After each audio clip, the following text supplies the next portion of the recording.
Tov. Alors, Bezrat Hashem, on va commencer la continuation de notre Torah, la Torah Vav. On est arrivé au milieu du Gimel, vers la fin du paragraphe, du premier paragraphe de Gimel de Likutei Moharan, dans le mot qui commence Ve'afilu im yodea adam be'atzmo she'asa tshuva shlema. Alors, Bezrat Hashem, on va essayer d'étudier ce soir des grands chidushim, des chidushim dans notre Torah, des chidushim essentiellement sur ce qu'on appelle la teshuva. Rabbeinu nous a appris jusqu'à maintenant que le problème qu'un homme y faute, c'est à cause de son sang qu'il n'a pas servi à Hachem. Normalement, on doit se servir de notre sang, et tout notre sang doit nous servir pour servir Hachem. Mais au moment où on a du sang dans le corps, que ce sang-là, on n'a pas servi avec ce sang Hachem, ce sang, il devient du mauvais sang, et ce sang me pousse à faire des fautes. Rabbeinu, un jour, il a rigolé. Quand quelqu'un lui a posé la question, oui, le Yetzer Hara, Rabbeinu, il a rigolé, il a dit, mais vous parlez du Yetzer Hara, vous? Mais vous n'avez pas de Yetzer Hara. Le Yetzer Hara, c'est un Malach Kadosh. Le Yetzer Hara, c'est un ange. Vous croyez vraiment que vous, c'est quoi qui vous tente? C'est un Yetzer Hara. Le Yetzer Hara, ça fait longtemps qu'il est en grève, lui. Lui, il a pas besoin. Alors c'est qui alors qui nous tente alors? C'est le Yetzer Hara qui nous tente. Rabbeinu nous dit non, c'est ton sang. C'est tes habitudes, c'est ton corps, c'est hyper normal. Ce que tu as, c'est même pas un combat d'Yetzer Hara. Imaginez-vous si un jour le Yetzer Hara, il décide, oui, de combattre contre vous. Waouh, où vous allez arriver. Tout ce qu'on a, c'est pas d'Yetzer Hara, tout ce qu'on a, c'est humain, c'est le sang. C'est quoi notre avot? De voir des femmes, de voir des honneurs.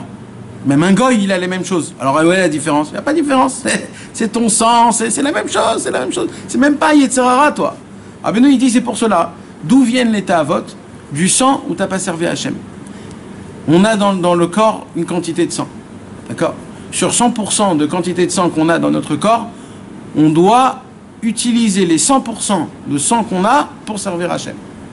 Avec la pensée, quand on mange Bigdusha, quand on va dormir pour se réveiller tôt, quand on fait le Kriyat Shema, quand on met les téphilines, c'est de la force que j'utilise. Qu'est-ce que je fais avec cette force? J'utilise, c'est du sang. C'est du sang que je sacrifie pour Hachem.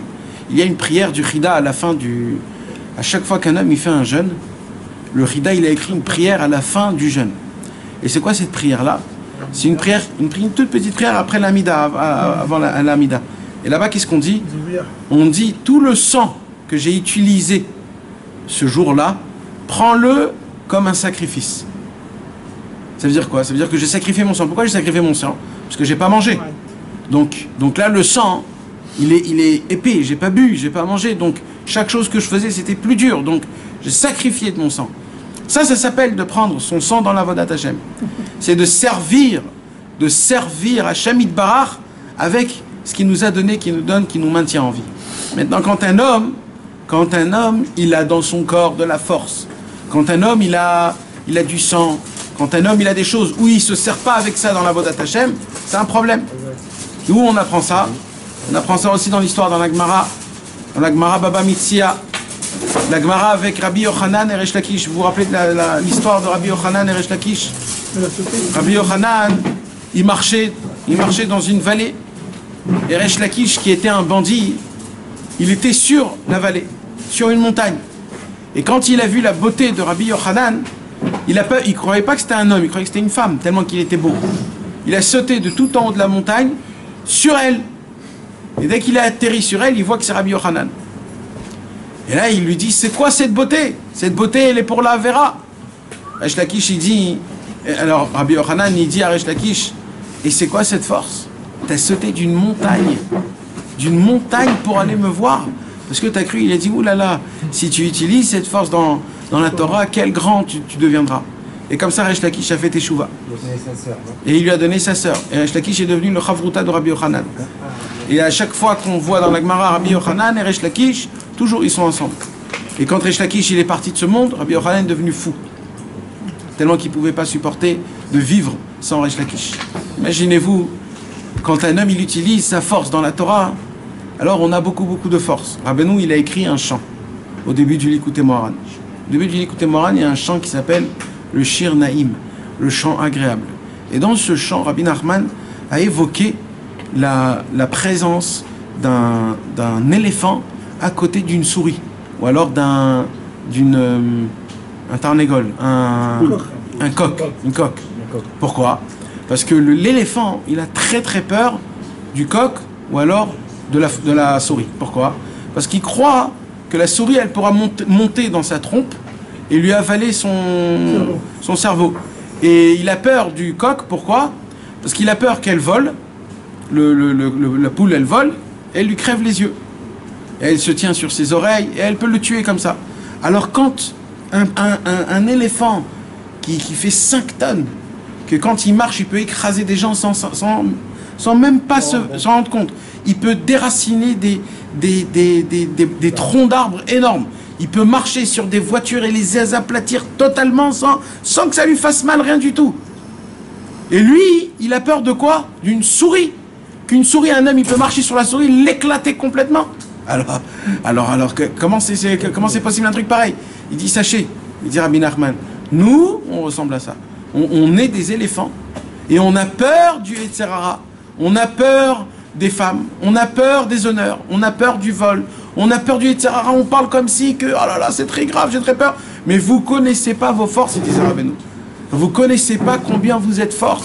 Et c'est ça l'essentiel problème dans ce monde, c'est qu'on connaît pas c'est quoi nos forces.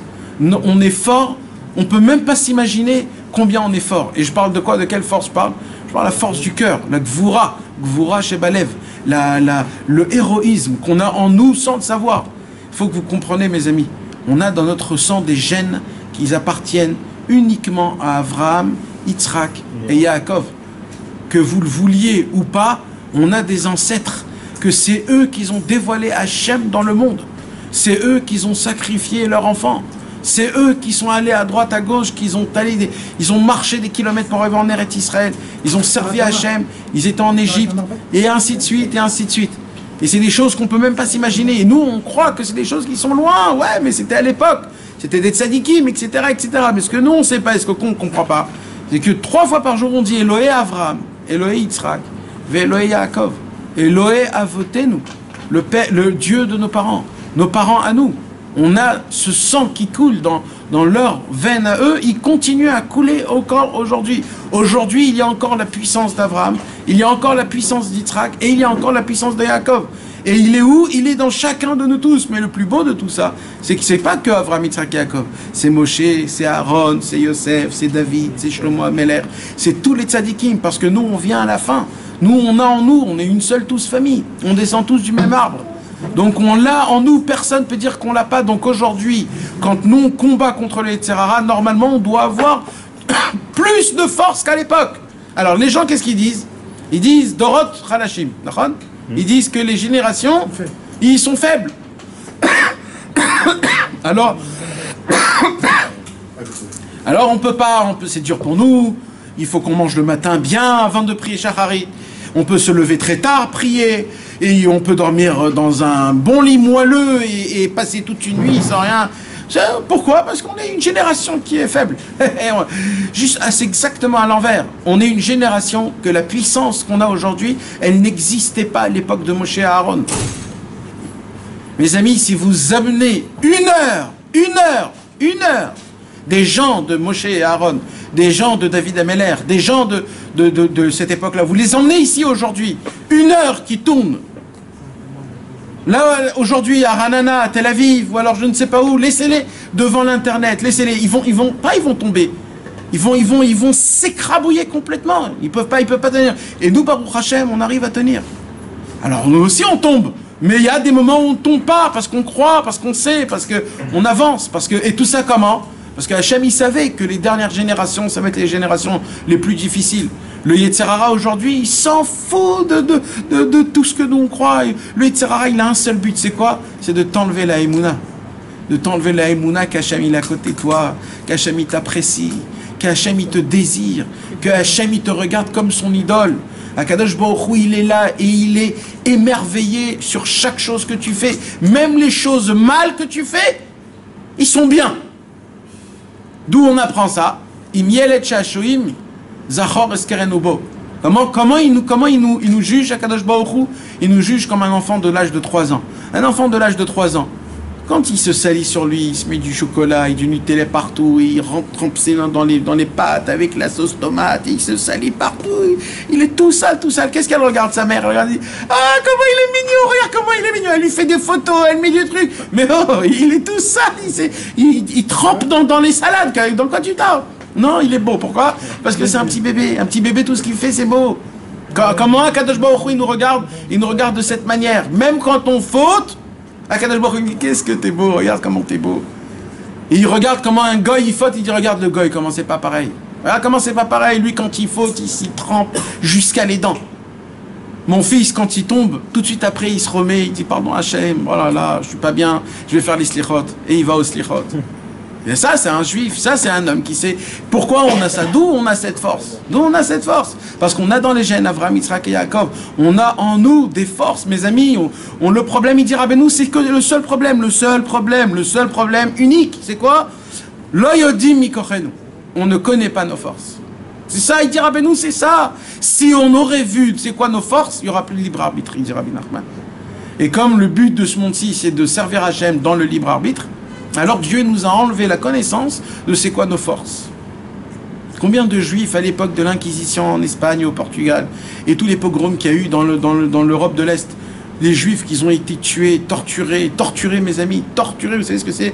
D'être torturé, de te faire sortir des membres tant que tu es encore vivant, et on te dit, juste dis Hachem, il n'est pas émettre, juste dis. Et les tzadikim, ils disaient Hachem Meler, Hachem Malach, Hachem Imloch Laolam Vaed, et c'était pas des tzadikim, c'était des gens qui n'étaient même pas religieux. Comme ça, on raconte, c'était des gens qui faisaient même pas Shabbat, mais ils avaient la Emouna dans Hachem. Malheureusement, aujourd'hui, d'où on a ces forces? D'où ils viennent ces forces? Quand Rasvé Shalom, il y a quelque chose qui se passe, quand il y a un chien qui a de la enrage, qui te court après toi, tu peux être fatigué, tu peux être un homme qui n'a pas dormi 2 jours. Mon frère, quand tu vois un chien qui court derrière toi, tu prends tes baskets et tu vas courir une vitesse que jamais dans ta vie tu vas courir. Pourquoi? Tu as de l'adrénaline. D'où elle vient cette force? Elle est là. Tu as de la force. Elle existe, cette force. Alors nous, on ne comprend pas, on ne sait pas comment ça se passe, etc. Et c'est ça notre problème. Notre problème, c'est qu'on croit qu'on est faible, on croit qu'on n'a pas assez de force. Mais en vérité, mes amis, on est des giborim, on est des héros de guerre. Vous savez, beaucoup de fois, j'ai entendu quelque chose. Et là, je voudrais enlever un mythe. Plein de fois, j'ai entendu, même moi, je l'ai dit dans les cours plusieurs fois. Que quoi? Qu'aujourd'hui, on est qui, mes amis? On est qui, nous, aujourd'hui? Aujourd'hui, on est des gens qu'on a redoublé le CP 100 fois. Mais réellement, hein, c'est réellement ça. Parce que si le Harizal a dit à son époque que la majorité des gens qui existent sur Terre, ce sont des gens qui sont déjà revenus en Gilgoul, ça voudrait dire 500 ans plus tard que nous tous aujourd'hui, c'est pas une certitude. C'est 100%. On est revenu minimum 10, 100 fois, si c'est pas plus que ça. Vous imaginez ce talir-là? Vous imaginez que tu remontes, Shalom, encore toi? Bon, vous savez, c'est comme le monsieur qui sort de prison, une semaine après, il retourne. Salut frère, comment ça va? Il dit bonjour tout le monde. Il dit où est ma cage? Moi je veux ma cage habituelle. Le mec, il laisse la cage habituelle, il revient. Pour lui, c'est normal de revenir en prison. On est la même chose. Dans ce monde-ci, on est dans une prison. On remonte, ça fait 100 fois. En haut, ils disent, mais oh, tu veux pas t'arrêter, tu veux pas avancer, tu veux pas arriver à ton tikkun. Tu veux pas arriver à ton tikkun, je comprends pas. Tu veux toujours descendre et redevenir encore plus grave et plus grave. Mais qu'est-ce qui va se passer? Donc aujourd'hui, nous, on est quoi? Si c'est ça, conclusion que on est des Réchaïm vraiment de grand niveau, puisqu'on est tous des revenus. Mais moi, j'ai réfléchi un peu plus. J'ai réfléchi un peu plus cette semaine ou la semaine dernière. Et j'ai ouvert les livres du Hari Akadosh dans Shara Gilgulim, mais j'ai étudié un petit peu cette Sougia. Parce que la semaine dernière, c'était la paracha du Hiboum, et dans le Hiboum, il y a un sod des Gilgulim. Et alors j'ai ouvert des livres, et là j'ai découvert plusieurs autres choses. Déjà, mes amis, il faut que vous sachiez quelque chose, que quand un homme il retourne en Gilgoul, déjà c'est un mérite de retourner en Gilgoul en tant qu'être humain. C'est un mérite. Ouais. C'est un mérite. C'est pas que tu reviens en tant qu'être humain normal. Non. C'est un mérite. Il y a des choses que si tu as fait, tu peux pas redevenir dans un... Alors tu reviens dans quoi alors? Si tu es un bon, mais tu as fait quelques petites choses, tu vas redescendre dans une bête que elle est possible à être mangée par un juif Shabbat. Dans une vache, dans un agneau, dans un poulet, dans un poisson. Ça, c'est si tu étais un bon juif, mais tu as fait aussi des mauvaises choses. Alors Hachem, il va te donner le mérite qu'un jour, on va te proposer sur la table de Shabbat et on va faire la Seuda Rishona ou la Seuda Shnia sur cette belle viande. Et quand le juif, il va faire une belle bracha, il va chanter Shabbat, il va t'élever, il va te réparer. Et quand il te répare, qu'est-ce qui se passe? C'est fini? Non. Parce que tu ne peux pas monter directement. Tu es obligé de retourner où? En Gilgoul en tant qu'être humain. Parce tu ne peux pas sauter. C'est pour cela qu'il faut en parler. il y a plein de choses qui se passent qui ne sont pas bien. Mais il faut maintenant changer. Parce qu'il n'y a plus le temps. Donc quand on en parle, il faut que vous, à côté de vos amis, vos familles, de le faire, chacun. Il faut chanter Shabbat. L'essentiel, on va parler d'Afka. Ce soir, on va parler beaucoup de Shabbat ce soir. Maintenant, il y a des gens, ils peuvent redescendre dans une vache. C'est des gens bien. Hein. C'est pas des gens qui ont fait des choses mal. Les gens qui ont fait des choses mal, ils redescendent dans des lions, perdus, sans aucun tikkun. Leur tikkun, c'est de vivre et de mourir. Et après, ils redeviennent dans un homme, et après, on attend. Maintenant, il y a des gens qui sont plus pires que ça. Il y a des gens qui tombent où? Dans la vache ou dans le truc, ils n'ont pas eu de tikkun, pour plusieurs raisons. Alors, ils retournent où? Dans de la verdure, dans des fruits, dans des arbres. Ça aussi, ça dépend. C'était qui? C'était un tzaddik rachat ou c'était plus un rachat tzaddik? Ça dépend. Alors, on les met en fonction de comment il peut recevoir un tikkun. Comment il reçoit un tikkun? S'il y a un juif qui vient là-bas, il fait Hitbodedut dans une forêt, tout ce qu'il y a autour de l'Hitbodedut, il les a élevés. S'il tombe donc dans une forêt amazonienne en Brésil, le pauvre, parce qu'il peut rester là-bas des centaines de milliers d'années. Par contre, s'il tombe à Ranana, à côté de Kfar Nachman, etc., bon, là c'est possible, parce qu'il y a 2-3 petits Breslev qui viennent et qui disent Hachem. Mais sinon, ils sont dans un vrai problème. Ou alors, par exemple, un fruit.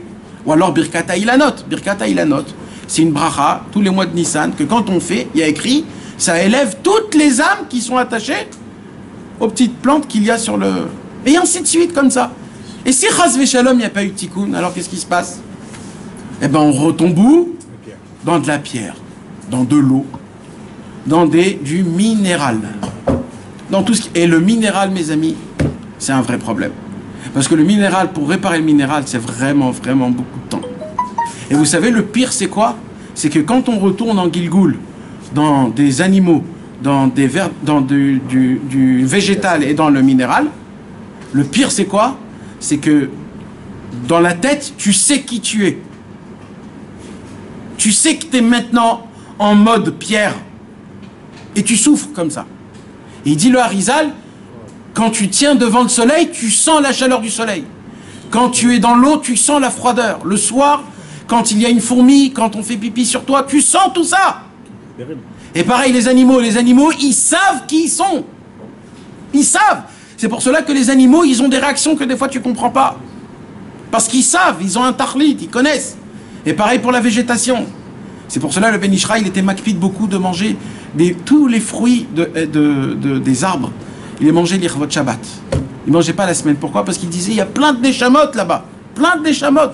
Donc quand on les mange l'Irvot Shabbat en faisant une belle bracha, tu élèves la chose. Tout. Mamash tout. Aujourd'hui, actuellement, en l'an 2019, après 5000 années de vie, tout ce qu'il y a autour de nous, ce sont des neshamot. Et c'est là où j'ai compris quelque chose. Vous savez ce que j'ai compris? C'est qu'en vérité, si nous, on est en être humain, c'est qu'on est vraiment d'un niveau très élevé. Parce que vous savez combien de gens il y a dans des pierres et dans de l'eau? Combien de gens il y a dans de la verdure et dans des fruits? Combien de gens il y a dans des bêtes? Mais vous imaginez même pas la quantité. Ce sont des centaines de milliers d'hommes. Par des goyim aussi. Ça se pourrait pas obligatoire. Ça se pourrait que ça... Les juifs... Pourquoi? Parce que non, c'est des Gilgoulim de génération en génération en génération en génération. Ça fait pas toute l'Amazonie. Oui, d'accord. Non, non, alors c'est pour ça que l'Amazonie, il n'y a rien. Mais ça veut dire autour de nous, on va dire Eretz Israël, l'Europe, l'Amérique. Là où il y a des juifs, en vérité, vous savez pourquoi il y a des juifs qui partent dans le monde? C'est pour réparer ces choses-là. D'un coup, ils partent au New Zealand, après ils partent dans des endroits perdus. D'où? Pourquoi ils sont pas... Parce qu'il y a des Neshamot. Ça se peut qu'il y ait son papa qui est parti dans là-bas, au fond, et il doit être réparé par son fils. C'est pour ça que Rabbeinu, il a dit, quand vous avez un voyage, quand on vous propose un voyage, allez. Ne dites pas non. Pourquoi? Parce que tu sais pas ce qu'Hachem y fait. Ça se peut que tu dois aller en Corse. Tu sais pas pourquoi. Tu vas boire un verre, tu vas faire chaconne à Bidvaro, tu vas élever tout, et tout, ça sera terminé. On sait pas. On sait pas. Maintenant, mes amis, qu'est-ce qui se passe? Alors, donc maintenant, j'ai conclu quelque chose qui est très important. C'est quoi la conclusion qui est superbe? La conclusion qui est superbe, c'est que si moi, je suis en tant qu'être humain maintenant, je suis à la fin de ma réparation. Je suis au but de passer à ce stade, au stade fini. Ah, chacha, tikkun, j'ai plus rien, terminé. C'est maintenant, maintenant. Ça se pourrait que dans une vie plus tard, où je redescends, où je termine. Mais c'est maintenant que ça... Donc imaginez-vous la puissance. J'ai déjà réparé minéral, j'ai déjà réparé végétal, j'ai déjà réparé animal, maintenant je suis en mode être humain. Ça veut dire que là, nous, en mode être humain, on a déjà tout passé. Ouais, mais cette vie, elle peut aussi ou te faire redescendre, ou te faire remonter. Mais là, actuellement, t'as réparé tout. Mais si tu vas au bas, c'est fini, bien sûr que c'est fini. Non, T'es pas sûr. La promesse de Rabbeinu. Qu'est-ce qu'il a promis à Rabbeinu? Tu reviens plus en Gilgoul après moi. Non. Rabbeinu, il a donné un conseil à Rabbi Nathan. Rabbeinu, il a dit à Rabbi Nathan, quand tu montes en haut et qu'on te propose de redescendre en Gilgoul, il lui a dit, je vais te donner un secret. C'est quoi le secret? C'est soit têtu et dis non. Parce que dans le ciel, si tu es têtu et que tu dis non, ils peuvent te changer de ce Gilgoul par un Gehinnom. Ça, les gens ne le savent pas, il dit Rabbeinu. Il dit, ouais, ça, c'est un conseil que je te donne. Si Rabbeinu, il a dit ça à Rabbi Nathan, il était bienvenu chez Rabbeinu. Donc, est-ce qu'on peut devenir Khadeshalam en Gilgoul en Goy? En Goy? Je sais pas. On peut? C'est grave, ça. Que Dieu nous en préserve, mes amis. On n'est pas là, on n'est pas venu ici pour parler des Gilgoulim. Hein? On va pas devenir maintenant un peu foufou et on va commencer à parler à tout ce qu'on voit. Si pierre au soleil trop, je la mets à l'ombre. Et alors? On fait une bracha. Non, alors qu'est-ce que tu fais? Assis-toi dessus et dis Hachem Eler, dis Shema Israël. Et là, vous allez un peu plus sortir dans la forêt parler à Hachem. Sauf. Toutes les neshamot que vous allez réparer dans le ciel, ils vont venir, ils vont vous dire merci. Merci de ton tikkun. Qu'est-ce que vous croyez? Que c'est Stam? C'est mieux d'aller faire une dans la forêt qu'autre part, par exemple, dans une pièce fermée. Rabbeinu, il a dit. L'essentiel, c'est la forêt. Maintenant, tu peux pas dans une chambre. Si tu peux pas, dans un endroit isolé. Et ainsi de suite, ainsi de suite. Mais il faut pas s'arrêter à des conditions. Rabbeinu, il a dit juste faisez, il des doutes, laisse tomber où? Juste fais. Fais, c'est tellement important, c'est tellement puissant. Il n'y a pas que 600 000 âmes. Il n'y a que 600 000 âmes. Le problème, c'est que quand une âme de 100%, elle a réparé que 10%, quand elle remonte dans le ciel, les 10% qui ont été réparés ne redescendent plus. Donc là, il va redescendre combien? 90%. Mais 90% d'âmes, ça se peut pas. Alors il faut trouver 10% d'autres âmes. Dès que tu le trouves, tu le mets, tu le descends. Et comme ça, de ça, il se fait des milliers et des milliers. Nous, on est des miettes. On est un puzzle de Neshamot. On a en nous des centaines de Neshamot. Mais Zrat Hashem, donc nous, c'est pour cela, mes amis, que le travail qu'on va étudier ce soir, le Inyan de la Tchouva sur la Teshuvah, ça c'est un symbole que Rabbeinu a dévoilé, qui n'a jamais existé auparavant, et c'est un concept énorme que moi je crois à mes yeux que jamais ça suffira de parler assez sur ce concept de Teshuvah sur la Teshuvah. J'ai vu il n'y a pas longtemps un livre en entier qui a été écrit, plus de 500 pages que sur cette Torah-là.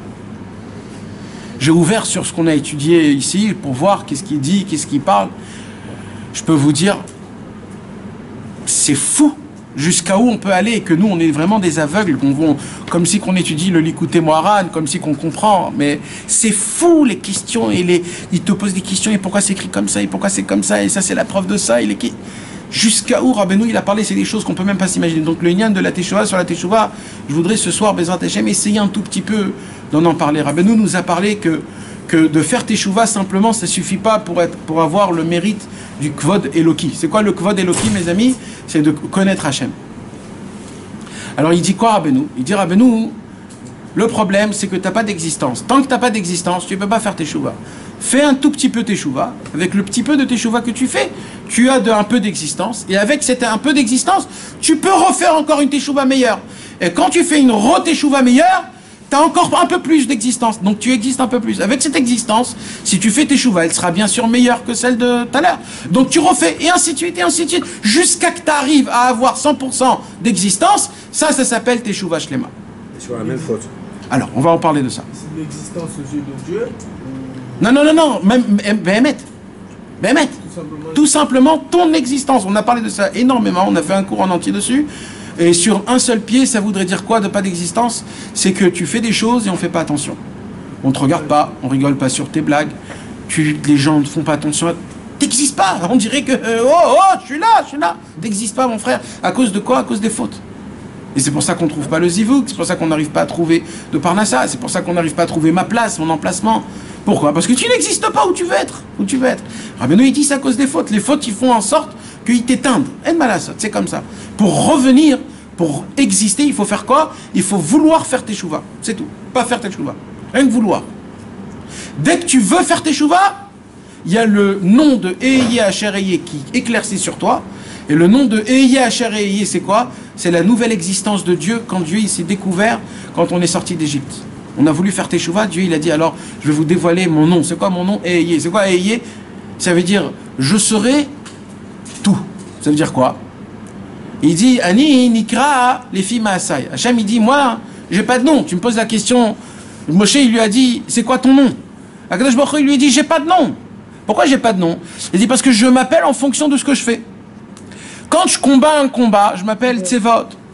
Quand je crée des mondes, je m'appelle Shakai. Quand je suis énervé, le nom de Elohim.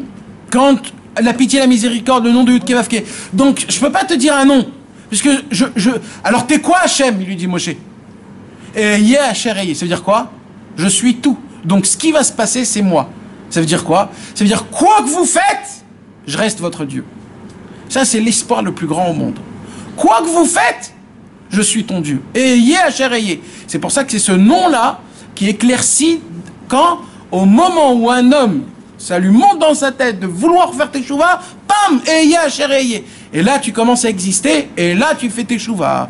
Quand tu fais teshuva, il y a de l'existence, tu refais teshuva un peu plus, c'est plus fort. Et ainsi de suite. Teshuva, al teshuva, teshuva, al teshuva. Et il dit, Rabbeinu, qu'est-ce qui se passe quand un homme, il fonctionne de cette manière? Il dit Rabbeinu, grâce à ça, il va être zoré d'avoir la teshuva shlema. Ça veut dire quoi d'avoir la teshuva shlema? De là, tu apprends que jusqu'à maintenant, toute la teshuva que tu as fait, c'est pas une teshuva shlema. C'est pas une teshuva qui est parfaite. Nachon ou pas? C'est pas une teshuva qui est parfaite, sinon il n'aurait pas dit teshuva shlema. Qu'est-ce qu'il dit Rabbi Nachman? Il dit Rabbi Nachman, le problème c'est quoi? Le problème c'est que quand un homme il faute, alors, première chose, il admet. Oh là, Hachem, j'ai honte, j'ai hyper honte, Hachem, pardon, j'ai fauté. Voilà, j'avoue, j'ai fait ça, ça et ça. Je te demande pardon. J'ai hyper honte. Top. Akadosh Baruch Hu, il dit, animé kabel, je reçois, t'as honte, tu es mitraret, tu as un regret, mais koubalalai, pas de problème, t'as fait le vidouille. Maintenant, j'ai une question. Hachem, il pose. Il dit, combien tu regrettes? Tu regrettes de la même manière qu'aujourd'hui tu t'es habillé en rose, ou tu regrettes comme si que t'as raté $1 million? C'est quoi là, le regret de ton Avera? C'est tu voulais un Coca, bah sauf t'as acheté un Pepsi, et tu regrettes le Coca? C'est de cette même manière-là que tu regrettes la Avera? Ou tu regrettes la Avera comme si que t'as mangé un truc hyper piquant où tu pleures des larmes? C'est quel niveau de regret? Et là, mes amis, c'est de là où Rabbeinu il nous parle. Rabbeinu il dit, pour répondre à cette question, il faut monter un peu plus haut. Il dit quoi? Écoutez bien, mes amis, c'est pas compliqué, c'est hyper simple. C'est des choses tellement importantes, c'est les yesodot de la teshuva que Rabbeinu nous parle. Quoi? Il dit Rabbeinu qui mi yomar zikiti libi ta'arati mechatati. Quel homme peut dire que quand j'ai fait chatati aviti pajati, quand j'ai demandé pardon, quel homme peut dire que j'étais à 100% avec toi, Hachem? Et un homme comme ça qui peut dire? Personne, il dit Rabbeinu. Parce que ça n'existe pas un homme qui a fauté et qui fait teshuva à 100%. Pourquoi ça n'existe pas? Pourquoi ça n'existe pas? Alors écoutez un sod, mes amis. Un sod pas shoot. Mais c'est un sod quand même. Quand un homme, il faut, on a dit, ça vient d'où? Ça vient du mauvais sang. Le sang où tu n'as pas servi Hachem. Comme Rabbeinu, il appelle le côté gauche du cœur. Ce que David Ameler, il a dit, Velibi, Halal Bekirbi. Moi, il est vide. Parce que moi, j'ai tout enlevé ce côté du mauvais sang. Mais c'est physique ce côté gauche du cœur. Ouais, c'est physique. C'est le côté sale, c'est le sang qui est sale. Le cœur, il a un travail. C'est quoi le travail du cœur? C'est de pomper le sang et de purifier le sang du bien et du mal. Le sang, quand il coule dans tout le corps, il prend la crasse du corps en entier. Donc le sang, à ce moment-là, il n'est pas bon. C'est physique, hein, je te parle que physique. Il n'est pas bon. Alors qu'est-ce qu'il fait? Le sang, le cœur, il va faire quoi? Il va pomper très fort pour emmener le sang dans le foie, dans les reins, dans la bile. Et là-bas, quand il passe là-bas, il va passer en fin de compte dans les poumons où il va recevoir de l'oxygène. Et dès qu'il sort du poumon, il rentre dans le cœur, le côté droite. Il est parfait, ce sang. C'est le sang le plus pur qui existe. Dès qu'il sort du côté droite, il sort, il refait tout ce système. À la fin du système, il passe au côté gauche, là où c'est complètement crasseux. Donc toujours le côté gauche du cœur, il est sale, le sang. Le ventricule gauche et le ventricule droit. Exactement, le ventricule gauche et le ventricule droite. Pourquoi? Parce que le cerveau, il a besoin du sang pur. Le cerveau, tu ne peux pas lui envoyer du sang sale. Alors tout ce travail, c'est pour emmener le sang dans le cerveau pour qu'il soit pur. Mais dès qu'il redescend, le problème, c'est quoi? C'est que tu as encore de la crasse, tu as un peu de choumanim, tu as un peu de, comment on dit, de la graisse, tu as du carbone, tout dans ton corps, on a des trucs qui sont pas bons. Le sang, son travail, c'est de le prendre et de l'emmener et de l'enlever. Et grâce au foie, grâce au rein, grâce à la bile, grâce à la rate, à tous ces endroits. On a étudié ça, ce cours-là, dans la Torah 4. On a parlé des quatre billes. Mais Kitsour, mes amis, donc ça, c'est un vrai Inyan. Donc Rabbeinu, il dit quoi, par rapport au Zohar et par rapport au Hari, que spirituellement, il existe aussi, quoi, dans le cœur, d'où viennent les ta'avot du côté gauche, d'où viennent toutes les bonnes choses du côté droit, c'est tout, c'est aussi simple que ça. Maintenant, moi, qu'est-ce que je dois faire? Le problème, c'est que moi, je dois laver mon propre sang. Comment? Quand un homme te fait honte, c'est comme on t'aspire tout le mauvais sang, que si tu tais, c'est comme si qu'on t'enlève le sang, on te rend propre. Que comme ça? Que comme ça. Rabbeinu, il dit pour ça, que comme ça. C'est pour ça que ça s'appelle shfichut damim. Tu fais couler du sang. Quand un homme, tu fais honte à quelqu'un, qu'est-ce qui se passe à sa tête? Il est tout rouge. Tout ce rouge-là, c'est tout le mauvais sang. Il monte en haut et il part. Terminé, plus rien. Maintenant, on a posé une question. Comment ça se fait qu'un homme ne peut pas faire teshuva parfaitement? Parce que ça, c'est une vraie question, mes amis. On est le mois de Elul. On est le mois des slichot et des rachamim. Vous savez qu'est-ce qu'on va demander à Rosh Hashanah? Qu'est-ce qu'on va demander à Rosh Hashanah et à Kippour? Qu'est-ce qu'on va demander à Hachem? On va demander une avance. Parce que vous croyez qu'on vient avec de l'espèce? Vous croyez qu'on vient avec de l'espèce à Hachem, à Rosh Hashanah? On vient avec des chovot. On vient avec des... Comment on dit? On vient avec des dettes. Je me suis pas levé tous les slichot, j'ai pas fait chatzot, j'ai pas fait de bodédout, j'ai mal prié, j'ai posé des questions sur toi, Hachem, j'ai pas eu la émouna, et ainsi de suite. On vient avec des chovot. Alors Hachem, il vient à Rosh Hashanah, il dit Shalom Aleichem, vu ce que tu as fait cette année, je peux pas te donner la vie pour l'année prochaine. Ça fait 30 ans que t'es en chute. Il faut fermer la basta. Il y a un moment où tu dis, ça y est, je rends les clés. C'est ce qui se passe chaque Rosh Hashanah. Mais qu'est-ce qu'on fait à Rosh Hashanah, mes amis? Qu'est-ce qu'on fait à Rosh Hashanah? On vient à la synagogue, on fait les simanim le soir, on se prépare 40 jours de slichot. Pour ceux qui sont méritants, ils voyagent chez des tzadikim, mais surtout chez Rabbi Nachman. Alors ça nous aide un peu plus. Mais Tachles, mes amis, devant Akadosh Baruch Hu, tu vas demander quoi? Une avance. Ça veut dire quoi une avance? Une avance pour l'année prochaine. En fait, tu viens chez le patron pour que le patron te dise tu fermes la boîte, et toi, tu vas venir pour une autre chose. Toi, tu vas dire attends, patron, attends, avant que tu me dises de fermer la boîte. J'ai une autre proposition, quoi? Investis encore une année. Attends. Ça fait 35 ans que j'ai investi en toi. Donne-moi une avance. Mais une avance de quoi? Je vois pas que tu travailles, tu glandes, tu te réveilles tard, tu fais ce que tu veux, la Torah c'est pas important, tu vis pas une vie normale. Et là, mes amis, Rosh Hashanah, Zéou Yom Adin, Yom Nora Ve'ayom, comme on dit dans la prière. Unetane tokef, Kedushat Hayom. Ki hu Hayom Venora. C'est un jour qui est Hayom Venora. Je sais pas comment on dit. Redoutable. J'ai dit deux mots là, hein. Vous me dites un seul mot. Non, Hayom c'est du mot Iyum. Iyum ça veut dire un... Renouvelle. Iyum c'est quand je te dis fais attention. Ouais. La Yem. La Yem, c'est quand je te agresse. Une agression. Menaçant. Ayom Venora. Ayom Venora, il dit dans la prière. Ki hu Yom Venora, c'est un jour où je suis agressé. Hachem, il s'assoit sur le dîn. Tu sais ce que c'est quand Hachem, il s'assoit sur le dîn? Oi, qui peut tenir? Qui peut tenir quand Hachem, il est assis sur le dîn? Qui peut tenir? Miya Amod Lefanav. Alors nous, on croit, on est super truc. Et je parle pour même ceux qui voyagent à Ouman, hein, les frères. C'est exactement pareil. Limite, nous, c'est un peu plus. Bah oui. Parce que nous, on connaît Rabbi Nachman, il a donné des conseils. Donc quand nous, on ne fait pas, c'est encore plus grave. Alors quoi, vous croyez qu'on est basta, les mains dans les poches? C'est un jour où on va manger de la pkeila et on va manger les boules de miel parce que c'est pas comme ça que ça fonctionne. Rosh Hashanah, c'est un jour qui est énorme. Et c'est quoi le sod de Rosh Hashanah? Kadosh Baruch Hu, il veut quoi? Qu'une seule chose.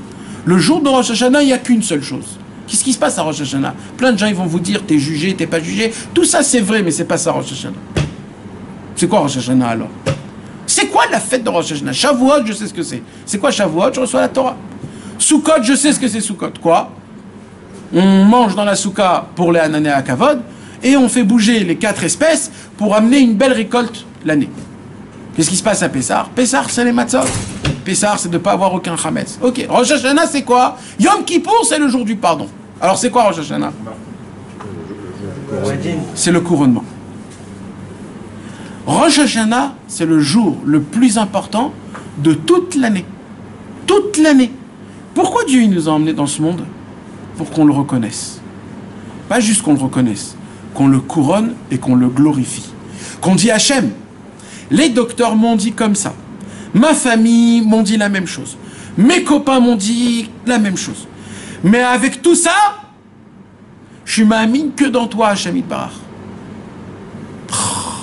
Là, tu as couronné Hachem.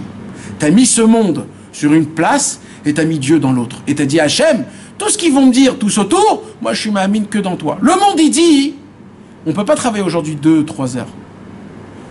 On peut pas, impossible. Minimum 8 heures, 10 heures, 12 heures. Celui qui peut 18 heures, Alva, il y a Shrelo, il aura plein d'argent, il va kiffer beaucoup. Mais qu'est-ce qu'elle vient dire à Torah? Elle dit à Torah, c'est travailler, c'est juste une ishta de l'autre. Bien sûr, si un homme, il n'étudie pas après, quand il arrête de travailler, alors lui, il vaut mieux qu'il étudie qu'il travaille toute la journée, bien sûr. Mais on ne parle pas de ça. L'Omichané, moi je parle du concept en lui-même. Le concept en lui-même, c'est quoi? On est obligé de frôler un tout petit peu les règles de la nature pour croire en Hachem. Ça, c'est le sod de toute la vie d'un homme. Le sod de toute la vie d'un homme, c'est que comment tu couronnes Hachem? Quand tu frôles un tout petit peu les règles de la nature. Quand un homme, par exemple, il a mal aux dents, la première chose qu'on fait, c'est prendre un rendez-vous chez le dentiste. Eh bien, frôler la nature, c'est quoi? C'est pourquoi directement aller chez le docteur? Viens, si par exemple j'ai mal aux dents, je prends un exemple, je ne sais pas. Mal aux dents, ça se pourrait que j'ai sorti un achanara. Ça se pourrait que j'ai mangé pas cachère. Ça se pourrait que j'ai mélangé le lait et la viande. Ça se pourrait que j'ai fait honte à quelqu'un. Ainsi de suite. Alors qu'est-ce que tu fais? Tu as mal aux dents? Mets de côté le docteur. Laisse tomber le docteur. Le docteur, on verra demain. Là, maintenant, ces 24 heures là qui vont passer, tu vas faire un bilan avec toi-même. Et Bono Shelolam, tu m'allumes une lumière rouge. J'ai mal aux dents, j'ai fait des fautes. Alors c'est vrai, j'ai fait des fautes. Emet Adavar, je te demande pardon, je recommence plus. Je t'en supplie pardon. Et tu te mets dans ta tête, pas tu demandes pardon pour qu'il t'enlève le mal de dents. C'est pas pour ça qu'on demande pardon. On demande pardon pourquoi d'après la Torah Vav. Et c'est de ça l'essentiel, et ça répond à votre question. C'est quoi? C'est que chaque Avera, c'est quoi? Il dit Rabbi Nachman, c'est un manque de respect envers Hachem. J'ai préféré mon kavod que le kavod de Dieu. Et c'est ça. Alors maintenant, je vais vous apprendre quelque chose de très important. Comment on fait teshuva? Sur quoi on fait teshuva? Écoutez bien comment c'est important. La première teshuva, c'est quoi? C'est, Hachem, j'ai fait par exemple, Shalom, une avéra, j'ai mangé pas kasher. Pardon Hachem, j'ai mangé pas kasher. Mais ça s'arrête pas là. Quoi? J'ai manqué du kavod. En mangeant ce manger-là, j'ai préféré mon kavod que le kavod de toi, Hachem. Comme j'ai manqué de ton kavod, je te demande pardon. Et en vérité, c'est quoi l'essentiel teshuva? Pardon que je t'ai manqué de kavod, que là-bas je devais te donner du kavod en ne pas manger ce burger. Mais je l'ai quand même mangé parce que j'ai préféré mon kavod à moi. Ça, c'est le sod de la teshuva, mes amis. Sur toutes les fautes, comment on demande pardon à Hachem? Pardon de ne pas te donner du kavod, pardon de ne pas te glorifier là-bas, de ne pas te rendre au roi là-bas. Il y a des gens qui sont attachés à Hachem dans tout. Dans tout, ils ont tout bien. Mais leur tête, mes amis, ce qui se passe dans leur tête, c'est du moisi sur du moisi. Ce qui se passe dans la tête, si c'est des problèmes d'émouna, si c'est des problèmes de débauche. Un ami peut être dans la yeshiva, étudier la Torah en chavruta toute la journée. Il peut tout faire, rien. À l'extérieur, tu vois un malach Hashem. Mais dans sa tête, mes amis, c'est pourri, c'est crasseux. Alors comment ça se passe? C'est un manque de kavod envers Hachem. Comment je dois faire teshuva? Pardon que je te manque du kavod. Alors je reviens encore une fois. Il dit Rabbi Nachman, pourquoi un homme ne peut pas faire teshuva parfaitement quand il fait teshuva après une faute? Pourquoi? Moi, normalement on m'a appris, un homme il fait teshuva, il le fait parfaitement. C'est-à-dire quoi parfaitement? Il regrette vraiment? Je regrette vraiment, je veux pas. On va dire tu mets au retour du passé, je le fais plus. Mais moi, en passé, je ne le fais plus. Il dit, Rabbi Nachman, tu ne peux pas faire teshuva. Pourquoi tu ne peux pas faire teshuva? Alors écoutez bien. La réponse, sauf. C'est très important que vous compreniez ça, mes amis. Il dit, Rabbi Nachman, au moment où un homme, il faute, il se passe quoi? Son sang pur, il le salit. Nachon ou pas? Le fonctionnement normal du corps, il fait quoi? On a dit tout à l'heure. Le corps, il fait tout pour rendre propre le sang, pour que le sang le plus pur puisse monter au cerveau. D'accord? C'est ce qu'on a expliqué tout à l'heure. Qu'est-ce qui se passe quand il y a une accumule de mauvais sang? Ou que le corps n'arrive pas à laver ton sang? Qu'est-ce qui se passe? Le mauvais sang monte dans le cerveau et le contamine. Ça voudrait dire quoi, contaminer le cerveau? C'est d'expliquer des situations tordues. Ça veut dire quoi? Ça voudrait dire quand un homme il court pour aller prendre l'autobus. Il voit l'autobus, il s'arrête dans la Tarana, il court. Dès qu'il arrive, le bus il part. J'ai raté le bus. Qu'est-ce qu'il fait? Il s'énerve. Mais pas il s'énerve. Il se dit, si c'est comme ça le commencement de la journée, ouh là, ce qui va se passer. Et ça fait quoi? Ça l'énerve dans ça, il va attendre dans le soleil une demi-heure, il va s'énerver, il va bouillir, il va rentrer dans le travail, il va enflammer tout le monde, et ainsi de suite. C'est une boule de neige. Ça s'appelle quoi? Cet homme-là, il a une accumulation de mauvais sang, il a pris une situation qui est hyper neutre, il a raté le bus. C'est pas grave, t'as raté le bus, et alors t'as raté le bus, Makara. Et cette situation, elle a fait quoi? Comme ton sang est contaminé, il va monter dans ton cerveau et il va te contaminer le cerveau. Comme ça, il dit Rabbeinu. Le sang, il dit Rabbeinu comme ça. Quand un homme, il faute, il fait quoi? Il salit son sang de quoi? De timtum. Comme c'est écrit, venit metem bam. Altikre venit metem, elle a venit metem. Milachon touma. Quand un homme, il faute, il rentre dans son sang, le sang béhémet, le sang pachout qu'on a. Il rentre dans le sang du timtum. C'est quoi timtum? Timtum, c'est le même mot aussi que tamé, qui est impur, mais qui voudrait dire aussi timtum milachon atum. Atum, ça veut dire boucher fermé. Ça veut dire quoi quand un homme, on lui dit, toi, t'es un metumtam, quand t'es un boucher? C'est-à-dire quoi, t'es un boucher? C'est-à-dire son cerveau, il est quoi? En fait, il est sale du mauvais sang, en fait.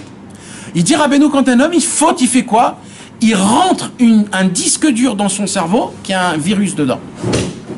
Et ça contamine tout, Et au moment où il va se passer quelque chose dans ta vie, tout.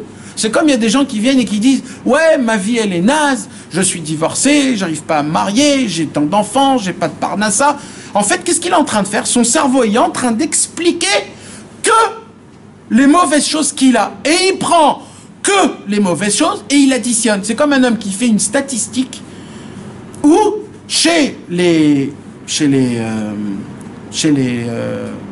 gitans, qui sont les gitans? C'est pas là-bas qu'il faut faire une statistique. C'est en dehors des gitans qu'il faut faire une statistique. Et moi, alors c'est quoi ma statistique de est-ce que je suis un bon homme ou un mauvais homme? C'est avec que les mauvaises choses que je choisis. Mais mon frère, c'est pas comme ça qu'on fait une statistique. Mets le bien et le mal un en face de l'autre. Mais le cerveau ne va pas te laisser le faire.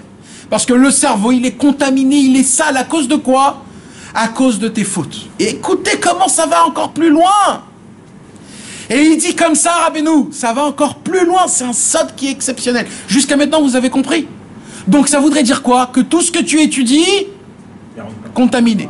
Tout ce que tu pries, c'est contaminé. Tout ce qu'on t'explique, c'est contaminé. C'est un truc de grave. Mais ça va encore plus loin, il dit Rabbeinu. Il dit quoi? Il dit un sod énorme, énorme, Rabbeinu. Il dit quoi? Il dit en vérité, un homme ne peut pas fauter. Un juif ne peut pas fauter. Impossible de fauter. Un juif ne peut pas fauter. Rabbeinu dit c'est un klal. C'est tamponné, un juif ne peut pas fauter. Ah. La Neshama juif. Ouais.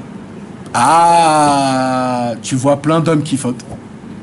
Comment c'est possible? Il faute pas, comment c'est possible? Makara, il faute ou il faute pas? Alors Rabbeinu, il dévoile un secret énorme, c'est quoi? Rabbeinu, il dit, vous vous rappelez la Gemara où il y a écrit En Adam overa vera, ela imken irnas boru arshtut.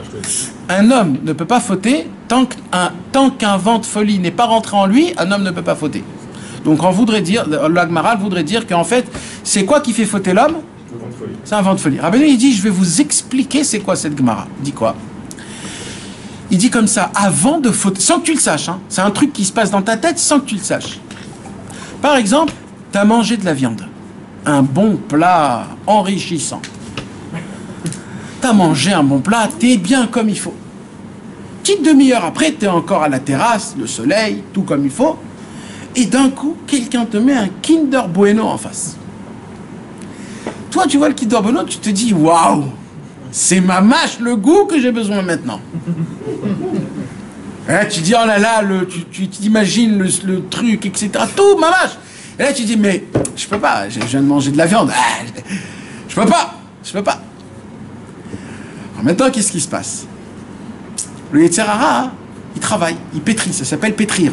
On a étudié un Torah 5. Il pétrit, petit à petit. Oh, moi, j'ai le temps, il dit ça, j'ai le temps. Hein.